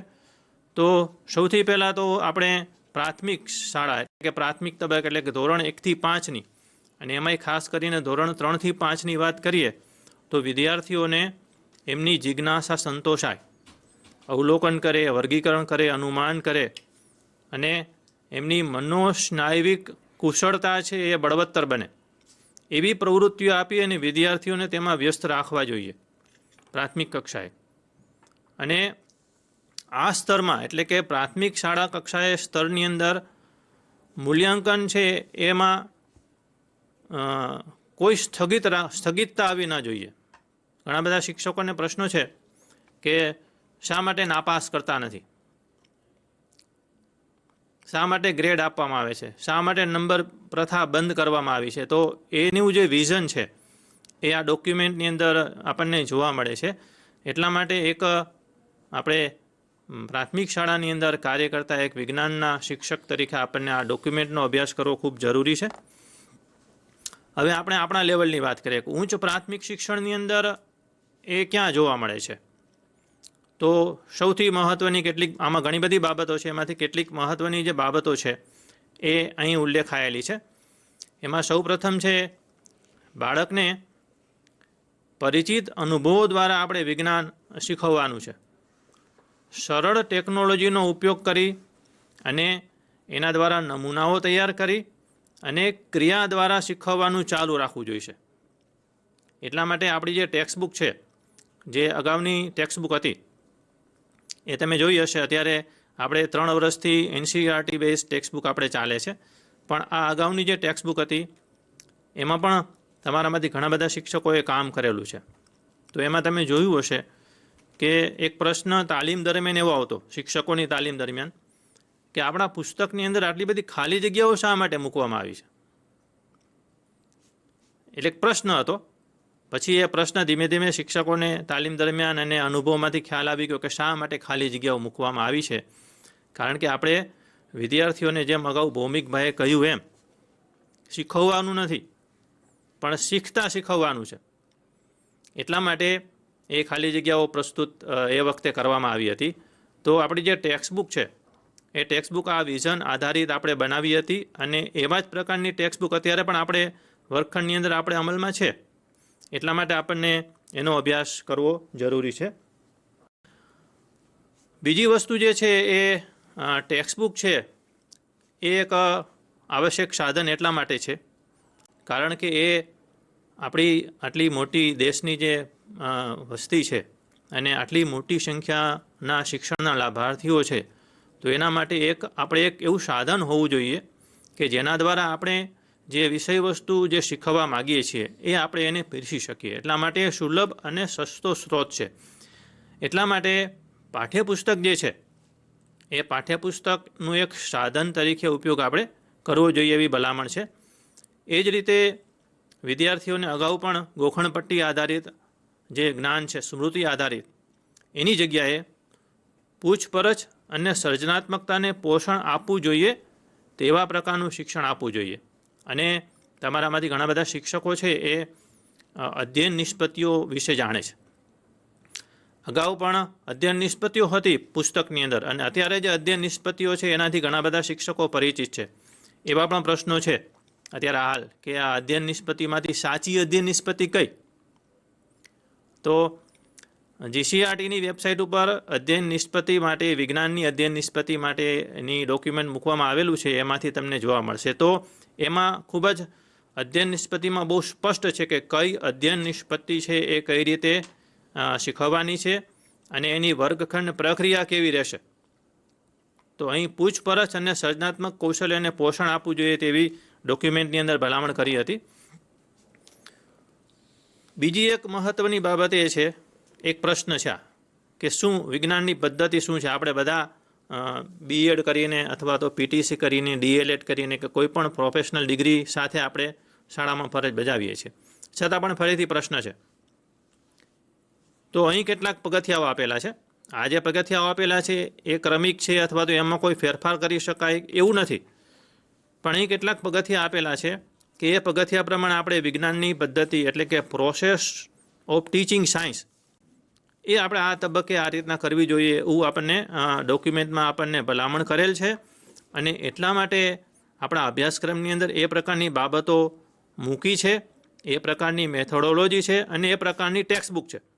એટલે અહીં આપણે જોઈ શકીએ છીએ કે અવલોકન, ભાત અને નિયમિતતા એટલે સરખાપણાને શોધવું, ઉત્કલ્પનાની રચના કરવી. એટલે અહીં કોઈ સંશોધનાત્મક ઉત્કલ્પનાની વાત નથી, પણ બાળક છે એ પોતાની કક્ષાએ એક કલ્પના કરે.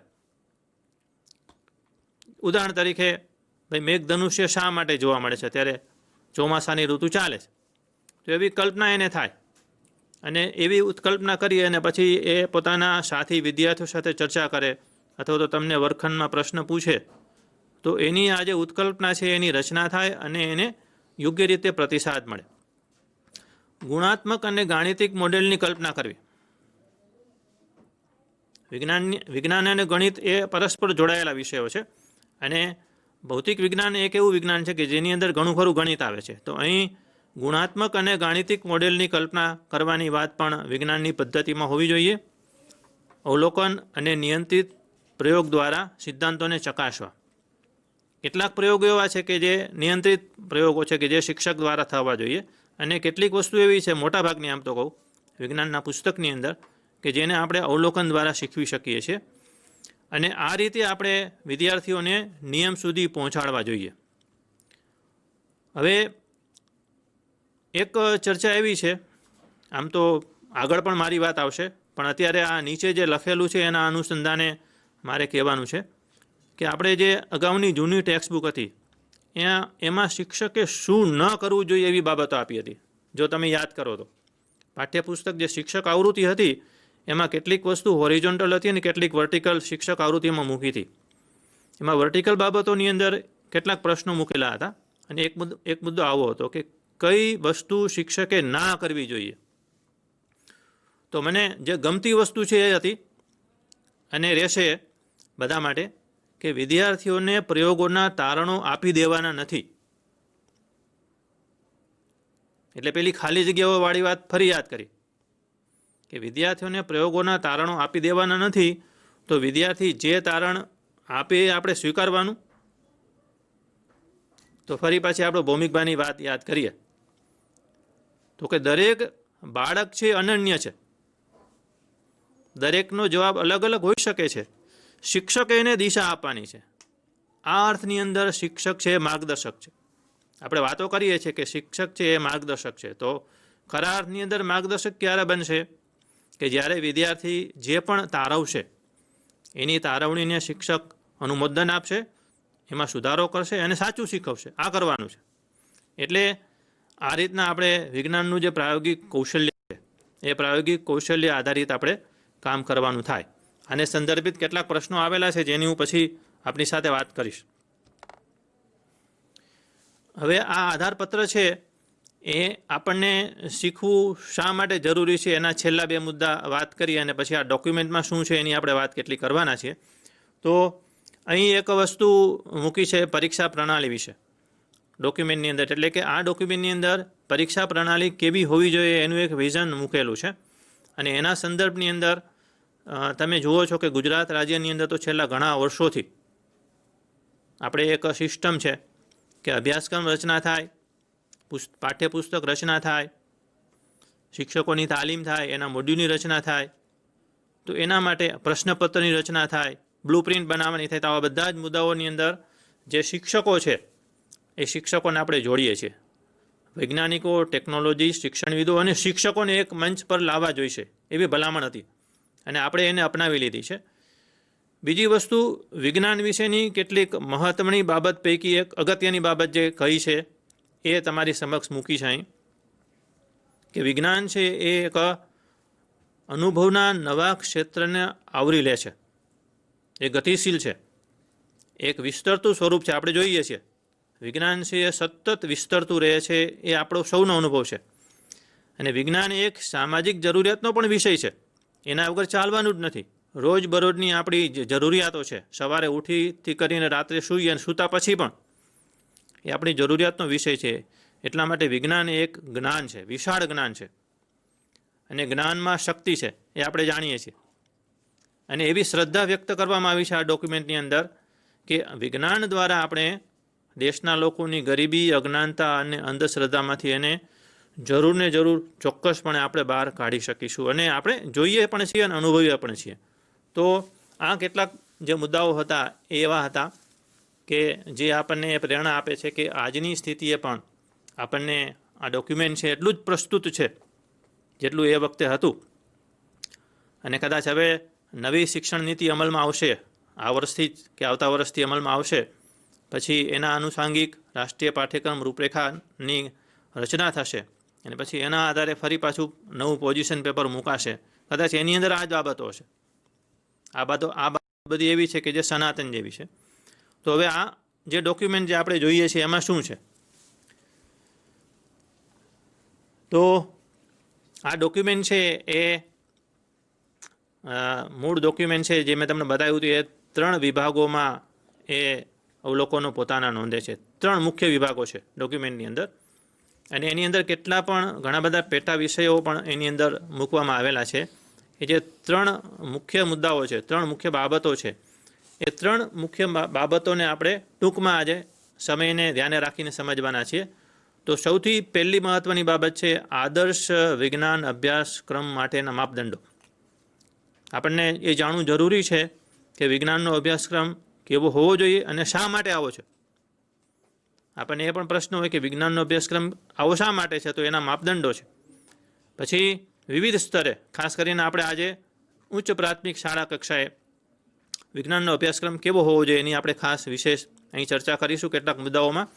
અને આ અભ્યાસક્રમની અંદર કેટલીક સમસ્યાઓ, કેટલીક ચિંતાઓ, કેટલાક દૃષ્ટિકોણો છે, એ 3 બાબતો છે એને આપણે ક્રમિક રીતે જોવાના છે. સૌથી પહેલાં આપણે વિજ્ઞાન અભ્યાસક્રમ માટેના જે માપદંડો છે એ માપદંડોની આપણે ચર્ચા કરીશું. તો સૌથી પહેલી વસ્તુ છે યથાર્થતા, વેલિડિટી. જ્ઞાનાત્મક યથાર્થતાની અંદર શું અપેક્ષિત છે?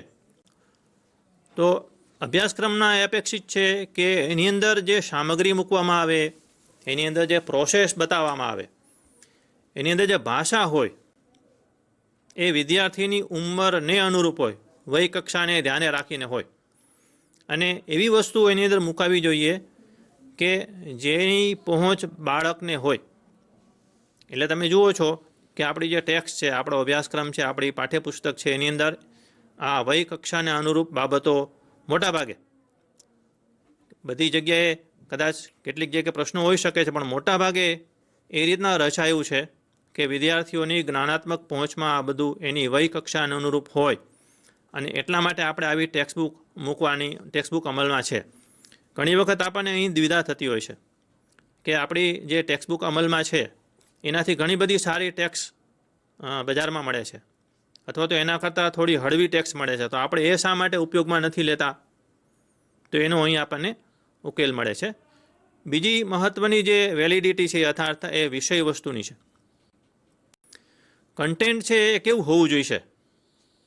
તો એક તો વિદ્યાર્થીની વય કક્ષાને અનુરૂપ સરળ, વૈજ્ઞાનિક રીતે એની અંદર જે સામગ્રી મુકાઈ હોય એ યોગ્ય હોય, વિદ્યાર્થીની જ્ઞાનાત્મક પહોંચમાં હોય, અને ખાસ કરીને તે ખામીયુક્ત અર્થહીન ન હોવું જોઈએ.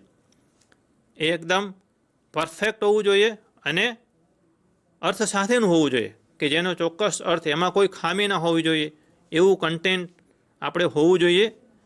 એવું ટેક્સ્ટબુકમાં તો કન્ટેન્ટ હશે જ, પણ આપણે જ્યારે વિદ્યાર્થીઓને પહોંચાડીએ કન્ટેન્ટ, વિષય વસ્તુ, ત્યારે એક વિજ્ઞાનના શિક્ષક તરીકે આપણે આ પણ ધ્યાન રાખવું પડશે કે આપણું જે કન્ટેન્ટ છે એ ખામીયુક્ત કે અર્થહીન બની ન જાય. પ્રક્રિયાની યથાર્થતા, આની અંદર એક શબ્દ છે અધ્યયન માટે અધ્યયન, જેની ભૌમિકભાઈએ વાત કરી હતી. ઇંગ્લિશમાં એના માટે શબ્દ છે લર્નિંગ ટુ લર્ન. શીખવા માટે શીખવું એવું કહેવાય.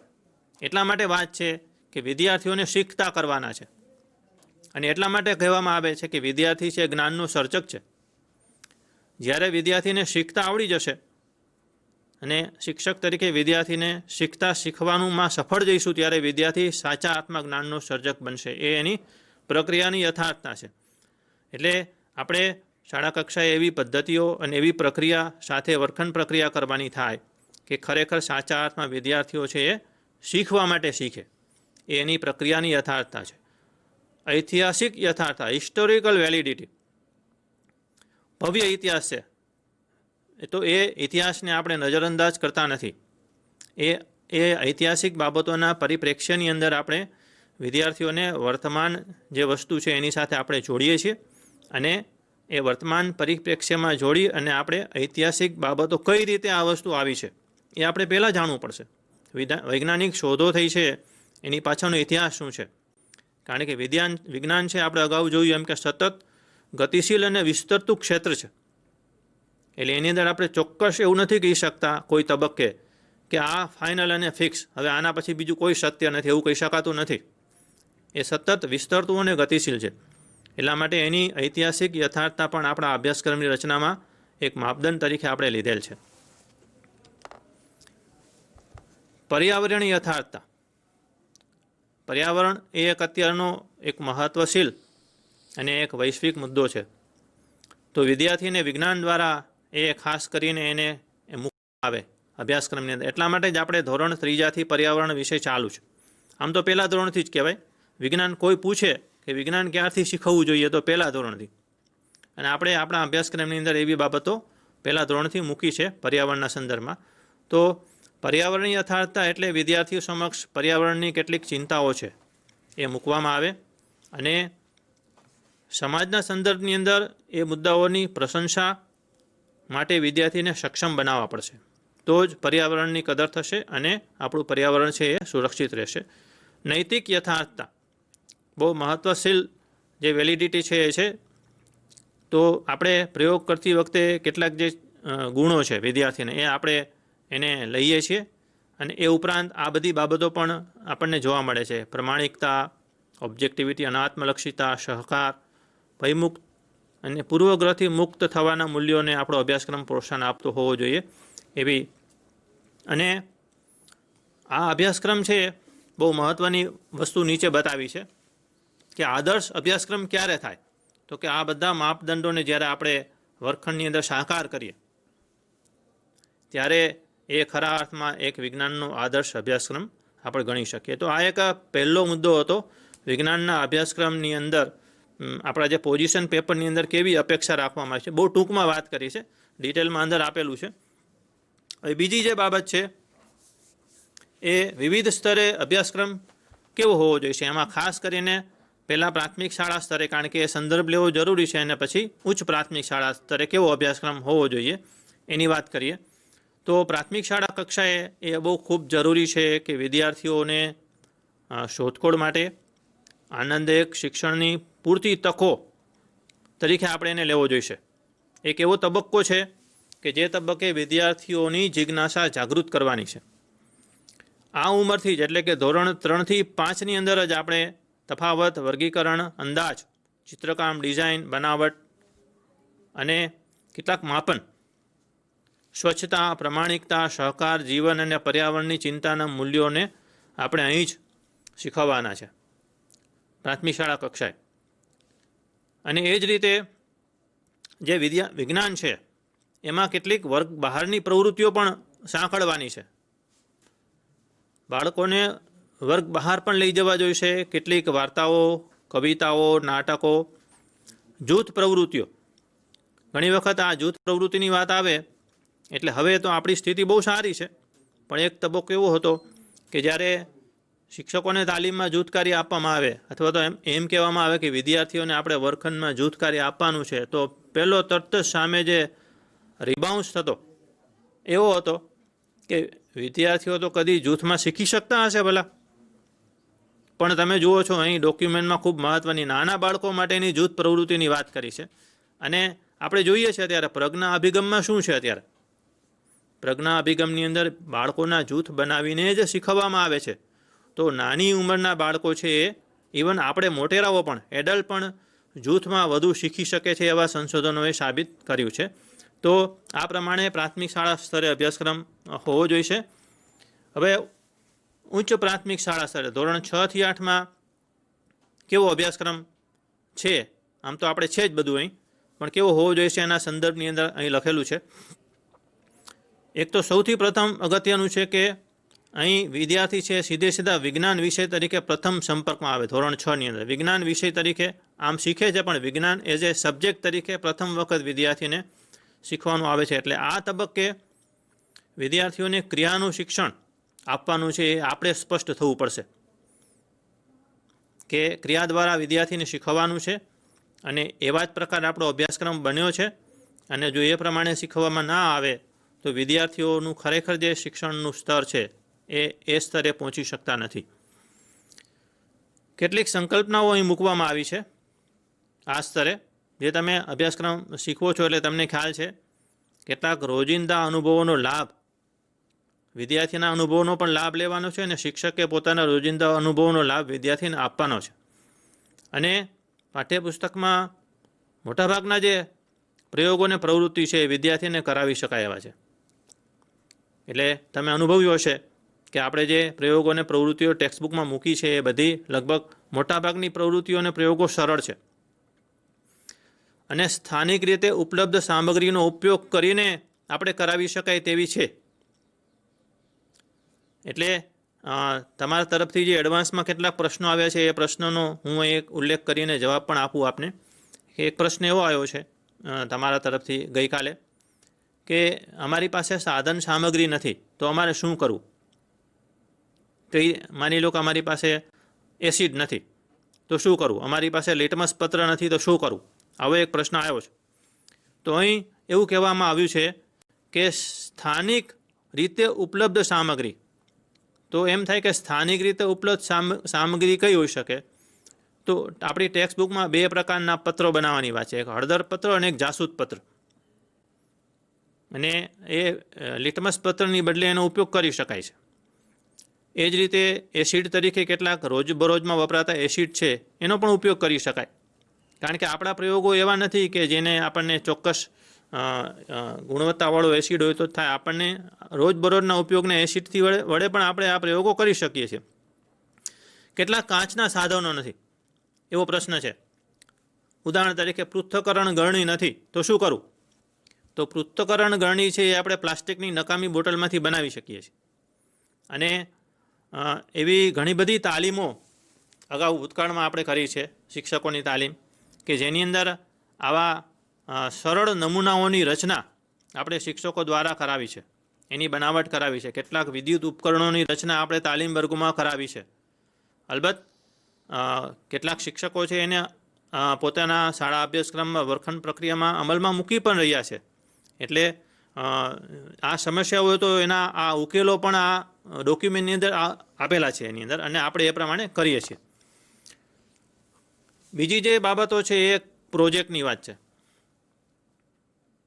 આપણા અભ્યાસક્રમની અંદર પહેલાં તો હું તો એવું કહીશ કે સૌથી પહેલું કામ આપણે શું કરવું જોઈએ શિક્ષક તરીકે? જેમને કરેલું છે એમને અભિનંદન, પણ જેમને આ કામ કરવાનું બાકી છે એમને કરવું જોઈશે.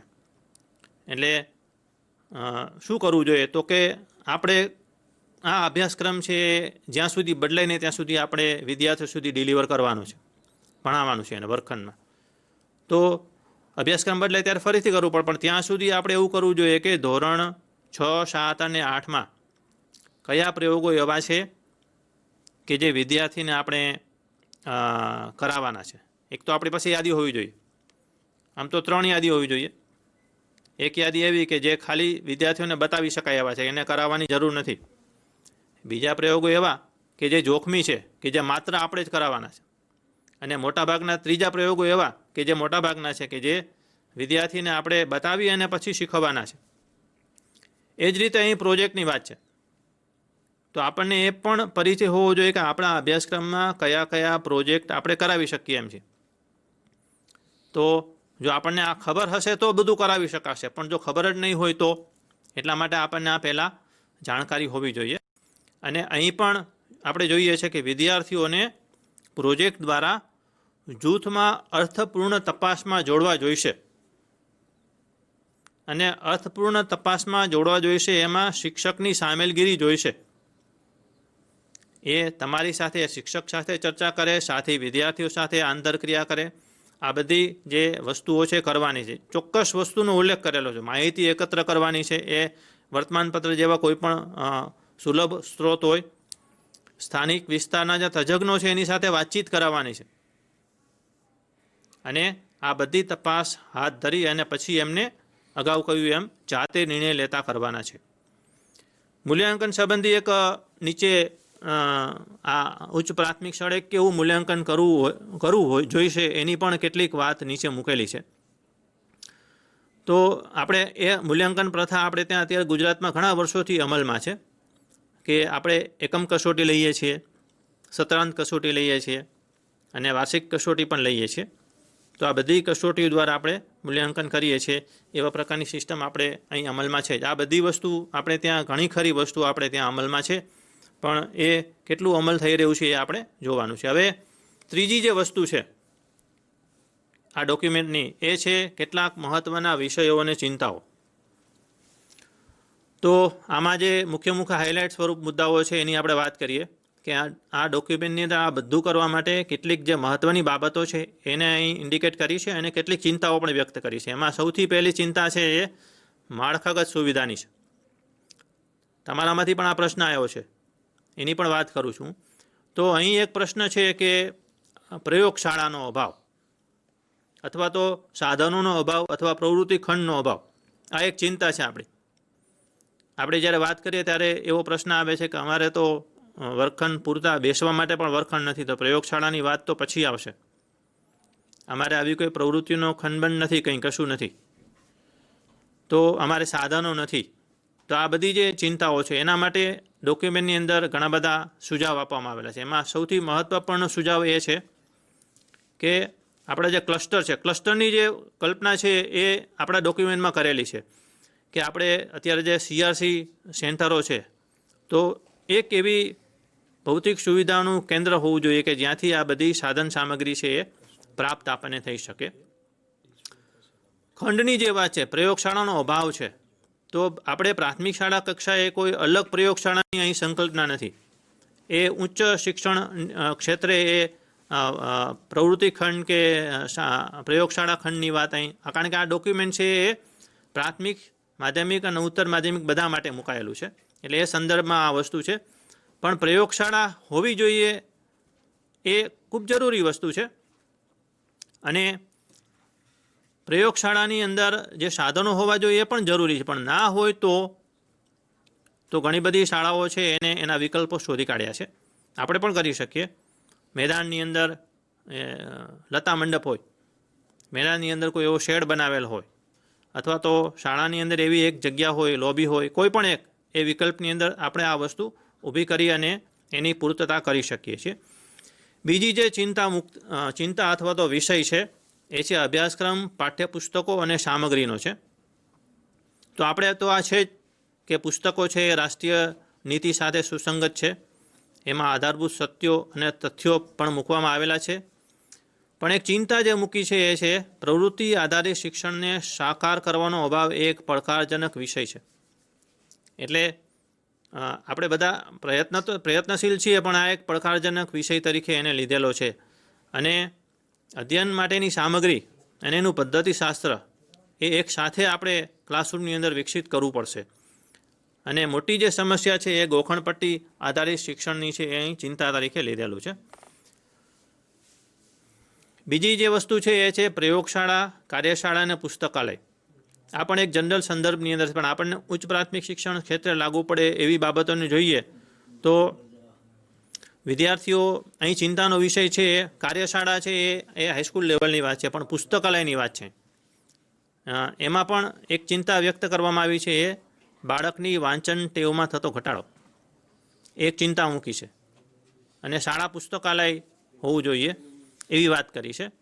એટલે આપણે થોડા વર્ષો પહેલાં, લગભગ 8-10 વર્ષ પહેલાંની વાત કરીએ તો આપણે ત્યાં એક મોટો વિચાર આપણા રાજ્યની અંદર આવેલો એ વખતે, અને એ હતો વર્ગખંડ પુસ્તકાલયનો. એટલે પુસ્તકાલય એટલે આપણે બહુ મોટી લાઇબ્રેરીની અહીં કોઈ અપેક્ષા નથી, પણ વર્ગખંડ પુસ્તકાલયની વાત છે. એટલે આપણે એક નાનકડું સરખું વર્ગખંડ પુસ્તકાલય હોય તો પણ એ આપણને વિદ્યાર્થીઓની વાંચન ટેવ છે એની અંદર એ અભિવૃદ્ધિ કરી શકે તેવું છે. બીજું છે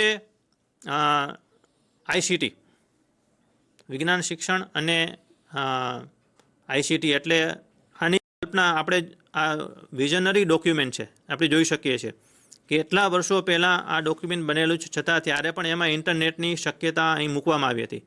એવું વિઝન આપણે જોવામાં આવ્યું હતું કે જે અત્યારે ચરિતાર્થ થઈ રહ્યું છે એ છે ઇન્ટરનેટના માધ્યમ દ્વારા બાળકોનો અભ્યાસક્રમ થાય અને વિષયોની ચર્ચા માટે પ્લેટફોર્મ પ્રદાન કરી શકે, એવા પ્રકારની કલ્પના ત્યારે કરેલી હતી, જે આપણે અત્યારે સાકાર થતી જોઈ શકીએ છીએ. પરીક્ષા પ્રણાલી વિશે એક બહુ મહત્વપૂર્ણ જે મુદ્દો છે એ મૂકવામાં આવેલો છે, જે અત્યારે આપણા દેશમાં અમલમાં છે, એ છે નેશનલ ટેસ્ટિંગ સર્વિસ. એ આપણા દેશમાં અત્યારે આ ચાલે છે, અને એ એવી કલ્પના કરવામાં આવી હતી જે તે વખતે કે એને એક પરીક્ષા સુધારણાને એક મિશન તરીકે આપણે લેવું જોઈશે. અને અગાઉ વાત કરી તેમ એમાં વૈજ્ઞાનિકો, શિક્ષણવિદો, શિક્ષકોને એને એક મંચ પર લાવવા જોઈશે. અને વિદ્યાર્થીઓની જે કસોટી છે, જો હવે જે નવી પોલિસી આવશે એમાં આ કદાચ આપણને જોવા મળશે કે વિદ્યાર્થીઓને તેમની પસંદગીના દિવસે અને એના સમય પર કસોટી માટે હાજર રહેવા માટે સક્ષમ બનાવશે. તો નવી પોલિસીનો તમે અભ્યાસ કરશો તો તમને તેમાં આ વિઝન છે એ જોવા મળશે. સહઅભ્યાસ અને ઇતર પ્રવૃત્તિઓની વાત મૂકવામાં આવી છે. તો આપણે ત્યાં આના માટે ખૂબ કામ થયું છે આપણા દેશની અંદર. એમાં વિજ્ઞાન ગણિત પ્રદર્શનો છે, પછી ઇન્સ્પાયર એવોર્ડ મનાક યોજનાના પ્રદર્શનો છે, વિદ્યાર્થી કોંગ્રેસ છે, વિદ્યાર્થી પ્રતિભા શોધ કાર્યક્રમ છે. આ બધા કાર્યક્રમો છે એ આના માટે છે. એટલે આપણે આના ઉપર હજી પણ કામ કરવાની જરૂર છે, કારણ કે એવી ચિંતા વ્યક્ત કરવામાં આવી છે કે વિદ્યાર્થીઓની સર્જનાત્મકતાને પૂરતું ધ્યાન આપવામાં આવતું ન હોવાથી વિદ્યાર્થીઓ છે એ ભારતીય વિદ્યાર્થીઓ ઔપચારિક કસોટીમાં ખૂબ સારું પ્રદર્શન કરે છે. જેમ અગાઉ ભૌમિકભાઈ એમને કહ્યું ને ઉદાહરણો વાર્તાઓ દ્વારા કે ખૂબ સારું પ્રદર્શન કરે છે, પરંતુ જ્યારે ખરેખર જ એને રિસર્ચર થવાનું થાય, સાયન્ટિસ્ટ બનવાનું થાય, ત્યારે એમાંથી ખૂબ ઓછા વિદ્યાર્થીઓ અહીં પહોંચે છે. એટલે આપણે સહઅભ્યાસ અને ઇતર પ્રવૃત્તિને એ રીતના લેવી જોઈશે. આગળ છે શિક્ષક સશક્તિકરણ. એટલે જે અત્યારે આપણે આ તાલીમ તમે લઈ રહ્યા છો એ શિક્ષક સશક્તિકરણનો એક ભાગ છે. એના ઉપર આપણા દેશમાં ખૂબ કામ થયું છે, ખૂબ તાલીમો થઈ છે. હવે તો શિક્ષકો જે એવું કહે છે કે આ તાલીમો ઓછી થાય એવું તમે લોકો કહો છો, પણ એનો વિકલ્પ અહીં આપેલો છે કે વિજ્ઞાન શિક્ષકો એકઠા થઈને કોઈ એક બાબત ઉપર ચર્ચા કરવા માટેનું ફોરમ રચી શકે છે. તો આપણે જે ક્લસ્ટર લેવલની તાલીમની સંકલ્પના છે એ આ ડોક્યુમેન્ટની ફલશ્રુતિ છે. ઇક્વિટી અને એટલે કે સમાનતા અને વિજ્ઞાન શિક્ષણ. જો એક શબ્દ આની અંદર છે વૈજ્ઞાનિક રીતે અભણ. સમાનતા એટલે કયા સંદર્ભમાં અહીં મૂલવેલ છે કે પ્રાથમિક શિક્ષણ પૂરું કરે વિદ્યાર્થીઓ ત્યારે એમાંથી કેટલાક વિદ્યાર્થીઓ વૈજ્ઞાનિક એટલે કે સાયન્ટિફિક ઇલિટરેટ, વૈજ્ઞાનિક રીતે અભણ તરીકે જ બહાર આવે છે. એ આપણે ધ્યાન રાખવાનું, એ ચિંતા અહીં મૂકવામાં આવી છે. અને વિજ્ઞાન શિક્ષણ અને કલ્પના પણ કરવામાં આવી છે કે વિજ્ઞાન શિક્ષણ છે એ સામાજિક પરિવર્તનના સાધન તરીકે એ લેવાવું જોઈએ. લોકો વચ્ચે જુદા જુદા જે ભેદભાવો છે એ પૂર્વગ્રહો છે એ દૂર કરી અને એક સમાનતા માટેના વિજ્ઞાન શિક્ષણની વાત કરવી જોઈએ. તો આ 3 જે મહત્ત્વના મુદ્દાઓ ડોક્યુમેન્ટમાં હતા એની વાત કરી. અને હવે છેલ્લી મારી વાત કરીને આ વાતને પૂર્ણ કરીશું કે આ સમયની અંદર આ ડોક્યુમેન્ટ કેટલું સાંપ્રત છે, તો કેટલું પ્રસ્તુત છે. તો આપણે જોઈએ છીએ કે આપણે આઈસીટીનો ઉપયોગ કરતા થયા છીએ. નેશનલ ટેસ્ટિંગ એજન્સી જેવી જે સંસ્થા છે એની આપણે સ્થાપના કરી શક્યા છીએ. અને કેટલીક કોમન ટેસ્ટ આપણે આપણા દેશમાં અમલમાં લાવી શક્યા છીએ. એ પણ આ ડોક્યુમેન્ટની ફલશ્રુતિ છે. વિજ્ઞાન ગણિત પ્રદર્શનો આપણે ખૂબ અસરકારક રીતે રાષ્ટ્રકક્ષા સુધી આપણે અલગ અલગ તબક્કે કરી શક્યા છીએ. ઇન્સ્પાયર એવોર્ડ જેવી યોજના અત્યારે અમલમાં ચાલે છે. વિવિધ સ્તરે એકમ કસોટી, અત્યારે પણ આપ ઘરે હોમ લર્નિંગની અંદર પણ એકમ કસોટી આપ લઈ રહ્યા છો. તો એ આ ડોક્યુમેન્ટની ફલશ્રુતિ છે. અને સર્વગ્રાહી મૂલ્યાંકન જે આપણા દેશમાં, આપણા રાજ્યમાં અમલમાં છે એ આ ડોક્યુમેન્ટની ફલશ્રુતિ છે. અને છેલ્લી વાત કે અત્યારે જે ઓનલાઈન તાલીમો ચાલે છે, કદાચ આ અત્યારની તાલીમ છે એ પૂર્ણ થઈ ગઈ છે, જે છેલ્લી તાલીમ, પણ હમણાં ફરી પાછી દીક્ષા પોર્ટલ ઉપર વિજ્ઞાનની અપર પ્રાઇમરી શિક્ષકો માટેની બીજી તાલીમો પણ થશે. તો આપ જરૂર એમાં જોડાજો અને એ તાલીમ તમે લેશો. તો આ જે વાત હતી એ આ વિજ્ઞાનનું પોઝિશન પેપર, સ્થિતિપત્ર છે એની વાત હતી, જે 3 મુદ્દાથી આપણે શરૂ કરી હતી કે શું છે. આશા છે કે આપ એ જાણી શક્યા હશો અને શા માટે આપણે આનો અભ્યાસ કરવો જરૂરી છે એ પણ આપણને કદાચ જાણવા મળ્યું હશે. અને એમાં શું છે મુખ્ય બાબતો. તો આ 3 હેતુઓ આધારિત આ વાત તમારા સમક્ષ મૂકી છે. આભાર. આભાર અનવરભાઈ.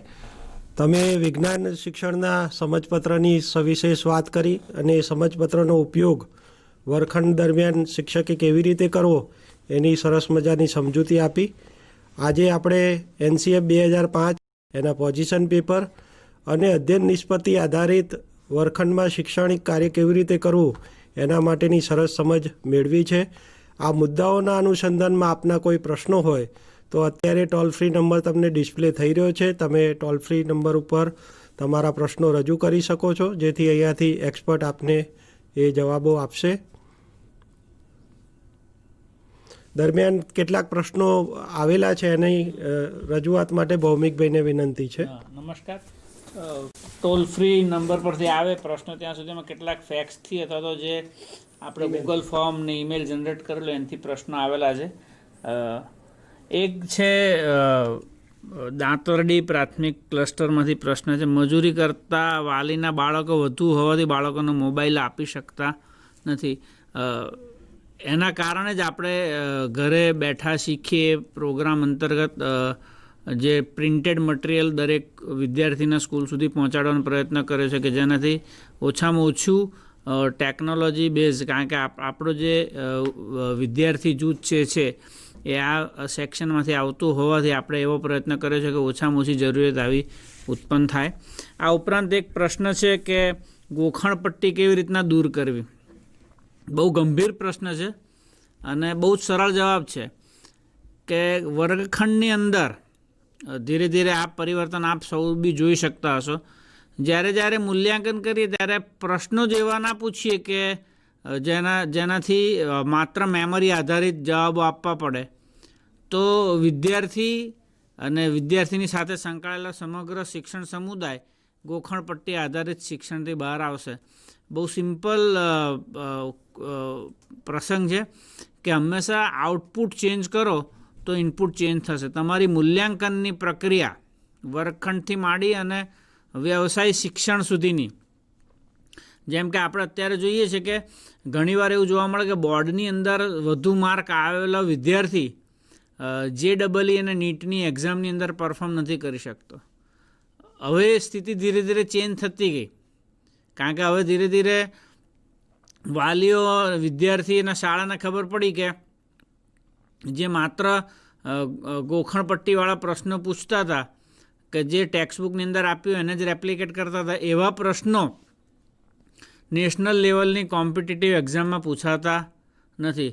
તો એ આખો માઇન્ડસેટ ધીરે ધીરે ચેન્જ થયો અને આજે 8-10 વર્ષે એવું પરિણામ જોવા મળે છે કે આવી પરીક્ષાઓની અંદર પણ જે 10 વર્ષ પહેલાં જે ચિત્ર હતું કે ગુજરાતના વિદ્યાર્થીઓનું રિપ્રેઝન્ટેશન નથી હોતું, એ રિપ્રેઝન્ટેશન હવે ઘણું બધું વધ્યું, કારણ કે આઉટપુટ ચેન્જ થયો. નીટ જેવી પરીક્ષાઓ કે જ્યાં આગળ માત્ર ગોખણપટ્ટી નથી પૂછાતું, તો વિદ્યાર્થી અને વર્ગખંડની પ્રક્રિયાઓ પણ ચેન્જ થઈ. બહુ સિમ્પલ જવાબ છે. બીજો છે પ્રશ્ન મજા નથી આવતી અથવા તો મુશ્કેલી પડે છે. એકચ્યુઅલી વિજ્ઞાનનો જે મુખ્ય ઉદ્દેશ છે ને આગલા કામમાં પૂરો થઈ ગયો, કે વિદ્યાર્થી જ્યારે કોઈ પણ પ્રયોગની પ્રક્રિયામાં જોડાય છે ત્યારે એ એને એન્જોય કરે, એ બહુ મહત્ત્વનું છે. એક સુંદર વિડીયો છે, ડુ ફ્લાવર ફ્લાય, યુટ્યુબ પર તમે સર્ચ કરશો તો મળશે. એ ખરેખર વર્ગખંડની પ્રક્રિયાનો મુખ્ય ઉદ્દેશ શું છે, વિદ્યાર્થી જે લર્નિંગ પ્રોસેસમાં જોડાય એ બહુ મહત્ત્વનું છે. એ સાયન્સનો પ્રયોગ જે છે ને, ખાલી જ્યારે ગણિત કે વિજ્ઞાનના શિક્ષક મિત્રો તમે ક્લસ્ટર લેવલે ભેગા થયા ત્યારે એક જ પ્રશ્ન પૂછજો કે વિજ્ઞાનનો પ્રયોગ શેના માટે છે. નહીં તો જો સિદ્ધાંત છે ને, એ તો મને એવું લાગે છે કે આપણે 5 વખત લખવા આપીએ, જેમ પેલા ઘડિયા લખવા આપીએ એ રીતના લખવા આપીએ તો પણ વિદ્યાર્થીને ખબર પડી જશે કે હવામાં 1/5 ભાગ ઓક્સિજન વાયુ રહેલો છે. એવું જો 20 વખત લખશે તો એને યાદ રહી જશે. તો શું કામ વિજ્ઞાનમાં પ્રયોગ છે? પ્રશ્ન શિક્ષક મિત્ર તરીકે આપણે આપણા ફોરમમાં જે આગલા પ્રેઝન્ટેશનમાં કીધું કે વિજ્ઞાનના પોઝિશન પેપરમાં કે વિજ્ઞાનના શિક્ષકો એક ફોરમ ડેવલપ કરવી પડશે. તો એ ફોરમમાં આ વિચારવા જેવું છે કે પ્રયોગ કેમ છે, તો પ્રયોગની સાથે સંકળાયેલા જે ઓબ્જેક્ટિવ્સ છે એ સિદ્ધ કરવા માટે વિજ્ઞાનની અંદર પ્રયોગ છે. અને જો સ્ટુડન્ટ એ એન્જોય કરે છે તો મારી દ્રષ્ટિએ વિજ્ઞાન નું લર્નિંગ સક્સેસફુલ છે. જી નેક્સ્ટ પ્રશ્ન. હાજી વિજ્ઞાનમાં જે પ્રકાશ સંશ્લેષણની જે ક્રિયા છે, પર્ણમાં જે પર્ણ પોતાનો ખોરાક બનાવે છે સર, તેના માટે એક્સપેરિમેન્ટ અમે કર્યો, આયોડિન વાળો પ્રયોગ જલ્દીથી સફળ નથી થતો. તેના માટે કાંઈક તમે એવો ઉપાય આપો કે આ સફળ થાય. ફરથી કરવાનો, બીજું તો શું. કારણ કે એમાં એવું બને કે જે તમે પટ્ટી લગાડેલી છે એને પ્રોપર સૂર્યપ્રકાશનું એક્સપોઝર ના મળતું હોય તો એવું બની શકે કે તમને એ ના મળે. કઈ સિઝન, ઘણા બધા ફેક્ટર છે, કઈ સિઝનમાં તમે આ પ્રયોગ કરી રહ્યા છો. પ્યોર સમરની અંદર તમને વધારે સારું રિઝલ્ટ મળે, મોન્સૂનમાં તમને એટલું સારું રિઝલ્ટ ના મળે. કાં તો પ્રોસેસમાં ખોટું હોય, કાં તો સિદ્ધાંત ખોટું હોય. તો ઘણા બધા પ્રયોગના આધારે આપણે આ પ્રસ્થાપિત સિદ્ધાંતને પણ ચેલેન્જ કરી શકીએ. એટલે એવું જરૂરી નથી કે પ્રસ્થાપિત સિદ્ધાંત હંમેશા સાચા જ હોય. નહીં તો ઓર્સ્ટેડ નામના બ્રિટનના પ્રાથમિક શાળાના શિક્ષકે ઇલેક્ટ્રોમેગ્નેટિઝમ ના શોધ્યું હોત, જો પ્રસ્થાપિત સિદ્ધાંતને કોઈ ચેલેન્જ ના કરતું હોત તો કદાચ ગોડ પાર્ટિકલની શોધ ના થઈ હોત, તો આઇન્સ્ટાઈને શોધેલા જે E = mc² હજુ પણ દુનિયા સનાતન માનતી હોત, પણ એને પણ ચેલેન્જ થયો ને ગોડ પાર્ટિકલની શોધ થઈને આવનાર સમયમાં વિશ્વનું આખું ફિઝિક્સ બદલાશે. એટલે કાં તો આપણી પ્રોસેસમાં ક્યાંક તકલીફ હોય, કાં તો સિદ્ધાંતમાં તકલીફ હોય, તો બંનેને આપણે ચકાસી જોઈએ. Thank you. એક અડિયા પ્રાથમિક શાળા તાલુકો હારીજથી કેટલાક પ્રશ્નો આપેલા છે આમાં.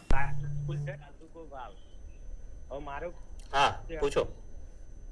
હા, મારો ક્વેશ્ચન એવો છે કે દર વખતે આપણે વિજ્ઞાન મેળાનું આયોજન કરતા હોઈએ છીએ, તો 6 થી 8 ના વિજ્ઞાનની જે ચોપડી છે એની અંદર જે કોઈ બી ટોપિક આલેલા છે એના આધારે જો આપણે કોઈ વિજ્ઞાનનો કોઈ પ્રયોગ કરીએ તો એ દર વખતની જેમ કોમન જ હોય છે. તો આપણે જો કોઈ નવો એવો પ્રયોગ લઈએ કે જે ઉપર હોય, એટલે 9, 10, 11, 12, અને જે કોઈ નવો પ્રયોગ હોય, તો આપણે 6 થી 8 ના બાળકોને કઈ રીતે સમજાઈ શકીએ, કઈ રીતે એમને જોડે રાખીને આપણે વધારે મહત્વનું બનાવી શકીએ, અને દર વખતે નવું લાગે એવું કઈ રીતે કરી શકીએ?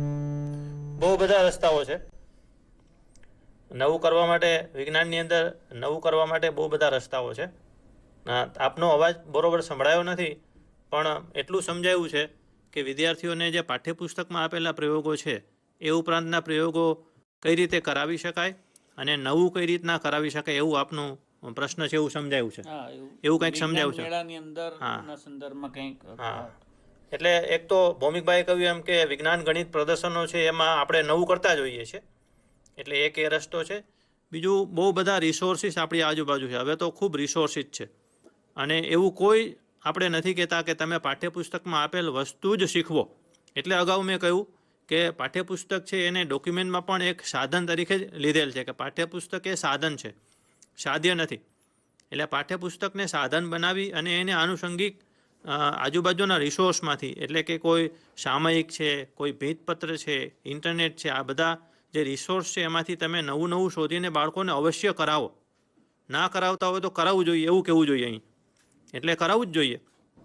હા, પણ એક વસ્તુ ધ્યાન રાખવી જોઈએ કે વિદ્યાર્થીઓની જે વય કક્ષા છે એને ધ્યાને રાખવું પડશે. વિદ્યાર્થીઓનું જે સમજણ શક્તિ છે, તમે તમારા વિદ્યાર્થીઓને વધુ સારી રીતે જાણતા હો, એટલે એમના એક વય કક્ષા અને માનસિક વયને અનુરૂપ તમે એક્સ્ટ્રા પ્રવૃત્તિ કરાવો એ ઈચ્છવાજોગ છે, એમાં બિલકુલ ખોટું નથી, કરાવવું જ જોઈએ. અચ્છા, બીજો પ્રશ્ન આવે ત્યાં સુધી એક હું વાત કરતો હતો કે અડિયા પ્રાથમિક શાળા તાલુકો હારીજથી કેટલાક પ્રશ્નો મૂકેલા છે. એ પ્રશ્નોમાંથી અમુક પ્રશ્નો એવા છે કે જે વિષય વસ્તુને લગતા છે. એટલે હેલો, મારો પ્રશ્ન એવો છે સાહેબ. જી બોલો, આપનો પ્રશ્ન રજૂ કરો. હા, મારો પ્રશ્ન એમ છે સાહેબ ગોખણપટ્ટી વિશે, કે હું ઘડિયા જ્ઞાનની સરળ રીત બાળકોને ઘડિયા જ્ઞાનની સરળ રીતથી શીખવું છું, પણ અધિકારી કોઈ અથવા તો કોઈ નિરીક્ષક સ્કૂલમાં આવે તો તે બાળકને 23 ના ઘડિયો પૂછે છે. એટલે એવું થાય કે બાળકને 23 ના ઘડિયો નથી આવડતો એવું થાય. એમ હું શીખું છું એ રીતે એવી છે કે બાળક 123 ના ઘડિયો પણ એમને બનાવી આપશે, પણ એને મોઢે ગોખીને બોલે એવું આવડતું નથી. એટલે પછી મારે નિરીક્ષકની સૂચનાથી એવું કરવું પડે કે મારે છોકરાને ગોખણપટ્ટીથી જ ઘડિયો શીખવવો પડે. એમ તો પેલા લોકો જે સૂચના આપે એ પ્રમાણે એવું થાય કે મારે ઘડિયો ગોખાવો પડે છે, ને આ પદ્ધતિ સૂચના એમ જાય કે ગોખણપટ્ટી વાળું દૂર કરો. મારો પ્રયત્ન એવો જ થાય કે ગોખણપટ્ટી નથી જ કરાવવી, એટલે સમજાવીને જ દાખલો શીખવવામાં આવે. પણ કેટલીક વખત આવું નિરીક્ષણમાં એવું થઈ જાય કે પછી ગોખણપટ્ટી વાળું જ્ઞાન આવી જવું પડે. તેનો શું નિકાલ? વાંધો નહીં બેન, તમારી પ્રશ્ન કરતા તો તમારી સમસ્યાની મૂંઝવણ છે, પણ છતાં તમે તમારી મેથડ ના બદલશો, અમે તમારા કેળવણી નિરીક્ષકને શીખવાડીશું કે તમને આવું ના કહે. કારણ કે મેથેમેટિક્સની અંદર મલ્ટિપ્લિકેશનની પ્રોસેસ સમજવી મહત્ત્વની છે. ઘડિયા ઠીક છે, ઝડપી કેલ્ક્યુલેશન માટે કેટલાક ઘડિયા છે તો ટેબલ્સ છે. બાય પ્રેક્ટિસ એકચ્યુઅલી એની સાયકોલોજીકલ એવી છે કે it is a photographic image capturing. એના માટે મનોવિજ્ઞાનમાં એક શબ્દ છે કે તમે વારંવાર એની પ્રેક્ટિસ કરો એટલે મગજની અંદર એની ઇમેજ જનરેટ થાય છે. પછી એ પ્રોસેસ ટાઈમ પૂરો થઈ જાય છે. ખ્યાલ આવે? જેમ ગાડી ચલાવતી વખતે first, second, third, fourth theoretical હોય, પછી કેટલાક 5-10 વર્ષના ડ્રાઇવિંગ પછી ક્યારેક ક્લચ દબાઈને ક્યારેક ગિયર બદલાય, એ મગજને સેન્ટન્સ નથી આપવા પડતા. જે ચેતાતંત્રની જે આખી પ્રોસેસ છે એમાં એ પછી પેરિફેરિયલ ચેતાતંત્રથી જ કામ ચાલુ હોય છે.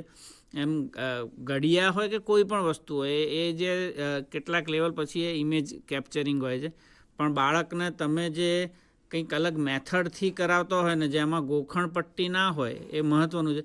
પણ મહત્ત્વનું એ છે કે એનું જ્યારે તમે મૂલ્યાંકન કરો ને ત્યારે ગોખણ પટ્ટી એક્ઝિસ્ટન્સમાં આવે છે. ખ્યાલ ઘડિયા ઘણા હોય ગોખણ પટ્ટી નથી, પણ જ્યારે એ મેથેમેટિકલ પૂછો છો ત્યારે વિદ્યાર્થીને ખબર પડે છે કે આમાં મલ્ટિપ્લિકેશન કરવાનું છે અને મારે 23ને 7 વડે મલ્ટિપ્લિકેશન કરીશ તો મને આનો જવાબ મળશે. આવી પ્રોસેસ વિદ્યાર્થી સમજી શકે તો ત્યાં એ ગોખણ પટ્ટી નથી. પણ જો તમે પરીક્ષામાં 23 × 7 પૂછો તો અગેન એ ગોખણ પટ્ટીનો જ પ્રશ્ન છે. કાકા પ્રાથમિક શાળા નંબર 1 માંથી બોલું, જોશી મિનેશ કુમાર. જી. તો પ્રશ્ન એ હતો કે આપણું એનસીઆરટી અભ્યાસક્રમનું જે વિજ્ઞાનનું ધોરણ 8 નું પુસ્તક છે તેમાં છઠ્ઠા પાઠ દહન અને જ્યોતમાં એવું આપેલું છે કે સોની દાગીના બનાવવા માટે જ્યોતની સૌથી બહારનો વિસ્તાર જે છે એનો ઉપયોગ કરે છે. અને આના પહેલાના અભ્યાસક્રમનું આપણું જૂનું પુસ્તક હતું વિજ્ઞાનનું, એમાં આ જ પ્રશ્નમાં એવું જવાબ લખેલો કે સોની દાગીના બનાવવા માટે જ્યોતના મધ્ય વિસ્તારનો ઉપયોગ કરે છે. તો એક જ પ્રશ્નના બે અલગ અલગ જવાબો અલગ અલગ પુસ્તકની અંદર આપણને જોવા મળ્યા. તો એના માટેની યોગ્ય માહિતી માર્ગદર્શન આપવા વિનંતી. આમ તો આપણે આ વિષય વસ્તુના ડિસ્કશન માટે નથી બેઠા, છતાં તમે જે પ્રશ્ન પૂછ્યો છે જિજ્ઞાસાથી, એટલે આ ધ્યાન દોરવા બદલ આભાર. અને આ વિષય વસ્તુનું ચેક કરવામાં આવશે. આના જે મધ્ય ભાગનો જે જવાબ છે એ જ સાચો છે. જો બહારના ભાગનું જવાબ લખ્યો હોય તો એ વિષય વસ્તુનું તાત્કાલિક ચેકિંગ કરીને એવું હશે તો એનું યોગ્ય જગ્યાએથી એનો સુધારો આપવામાં આવશે. બંનેમાં જો કોન્ફ્લિક્ટ હોય તો જે અંદરનો જે ભાગ છે નો ઉપયોગ કરવામાં આવે એ જ સાચો જવાબ છે, જેને ફૂંકણી કહેવાય. કદાચ આપણે પ્રેક્ટિકલી જોયું પણ હશે કે ફૂંકણી વચ્ચેના ભાગમાં નાખી અને ફૂંક મારીને એની જ્યોતને લાંબી કરવામાં આવે. તો આ પહેલાંનામાં સાચું બીજાનામાં સાચું એ કોન્ફ્લિક્ટમાં નથી પડતા. પણ અત્યારે જે ટેક્સ્ટ બુક ચાલે છે ધોરણ 8ના છઠ્ઠા પાઠ દહનમાં, એનું એ વિષય વસ્તુ 100% આપના સૂચન પ્રમાણે ચેક કરી લઈશું. જો સુધારાની જરૂરિયાત હશે તો આપને સુધારો મોકલી આપવામાં આવશે. Thank you. આપના અવલોકન બદલ થેન્ક યુ. એટલે એક સારા વિજ્ઞાન શિક્ષકના લક્ષણો આપ ધરાવતા હોય એવું પ્રતિપાદિત થઈ રહ્યું છે. જય વિજ્ઞાન.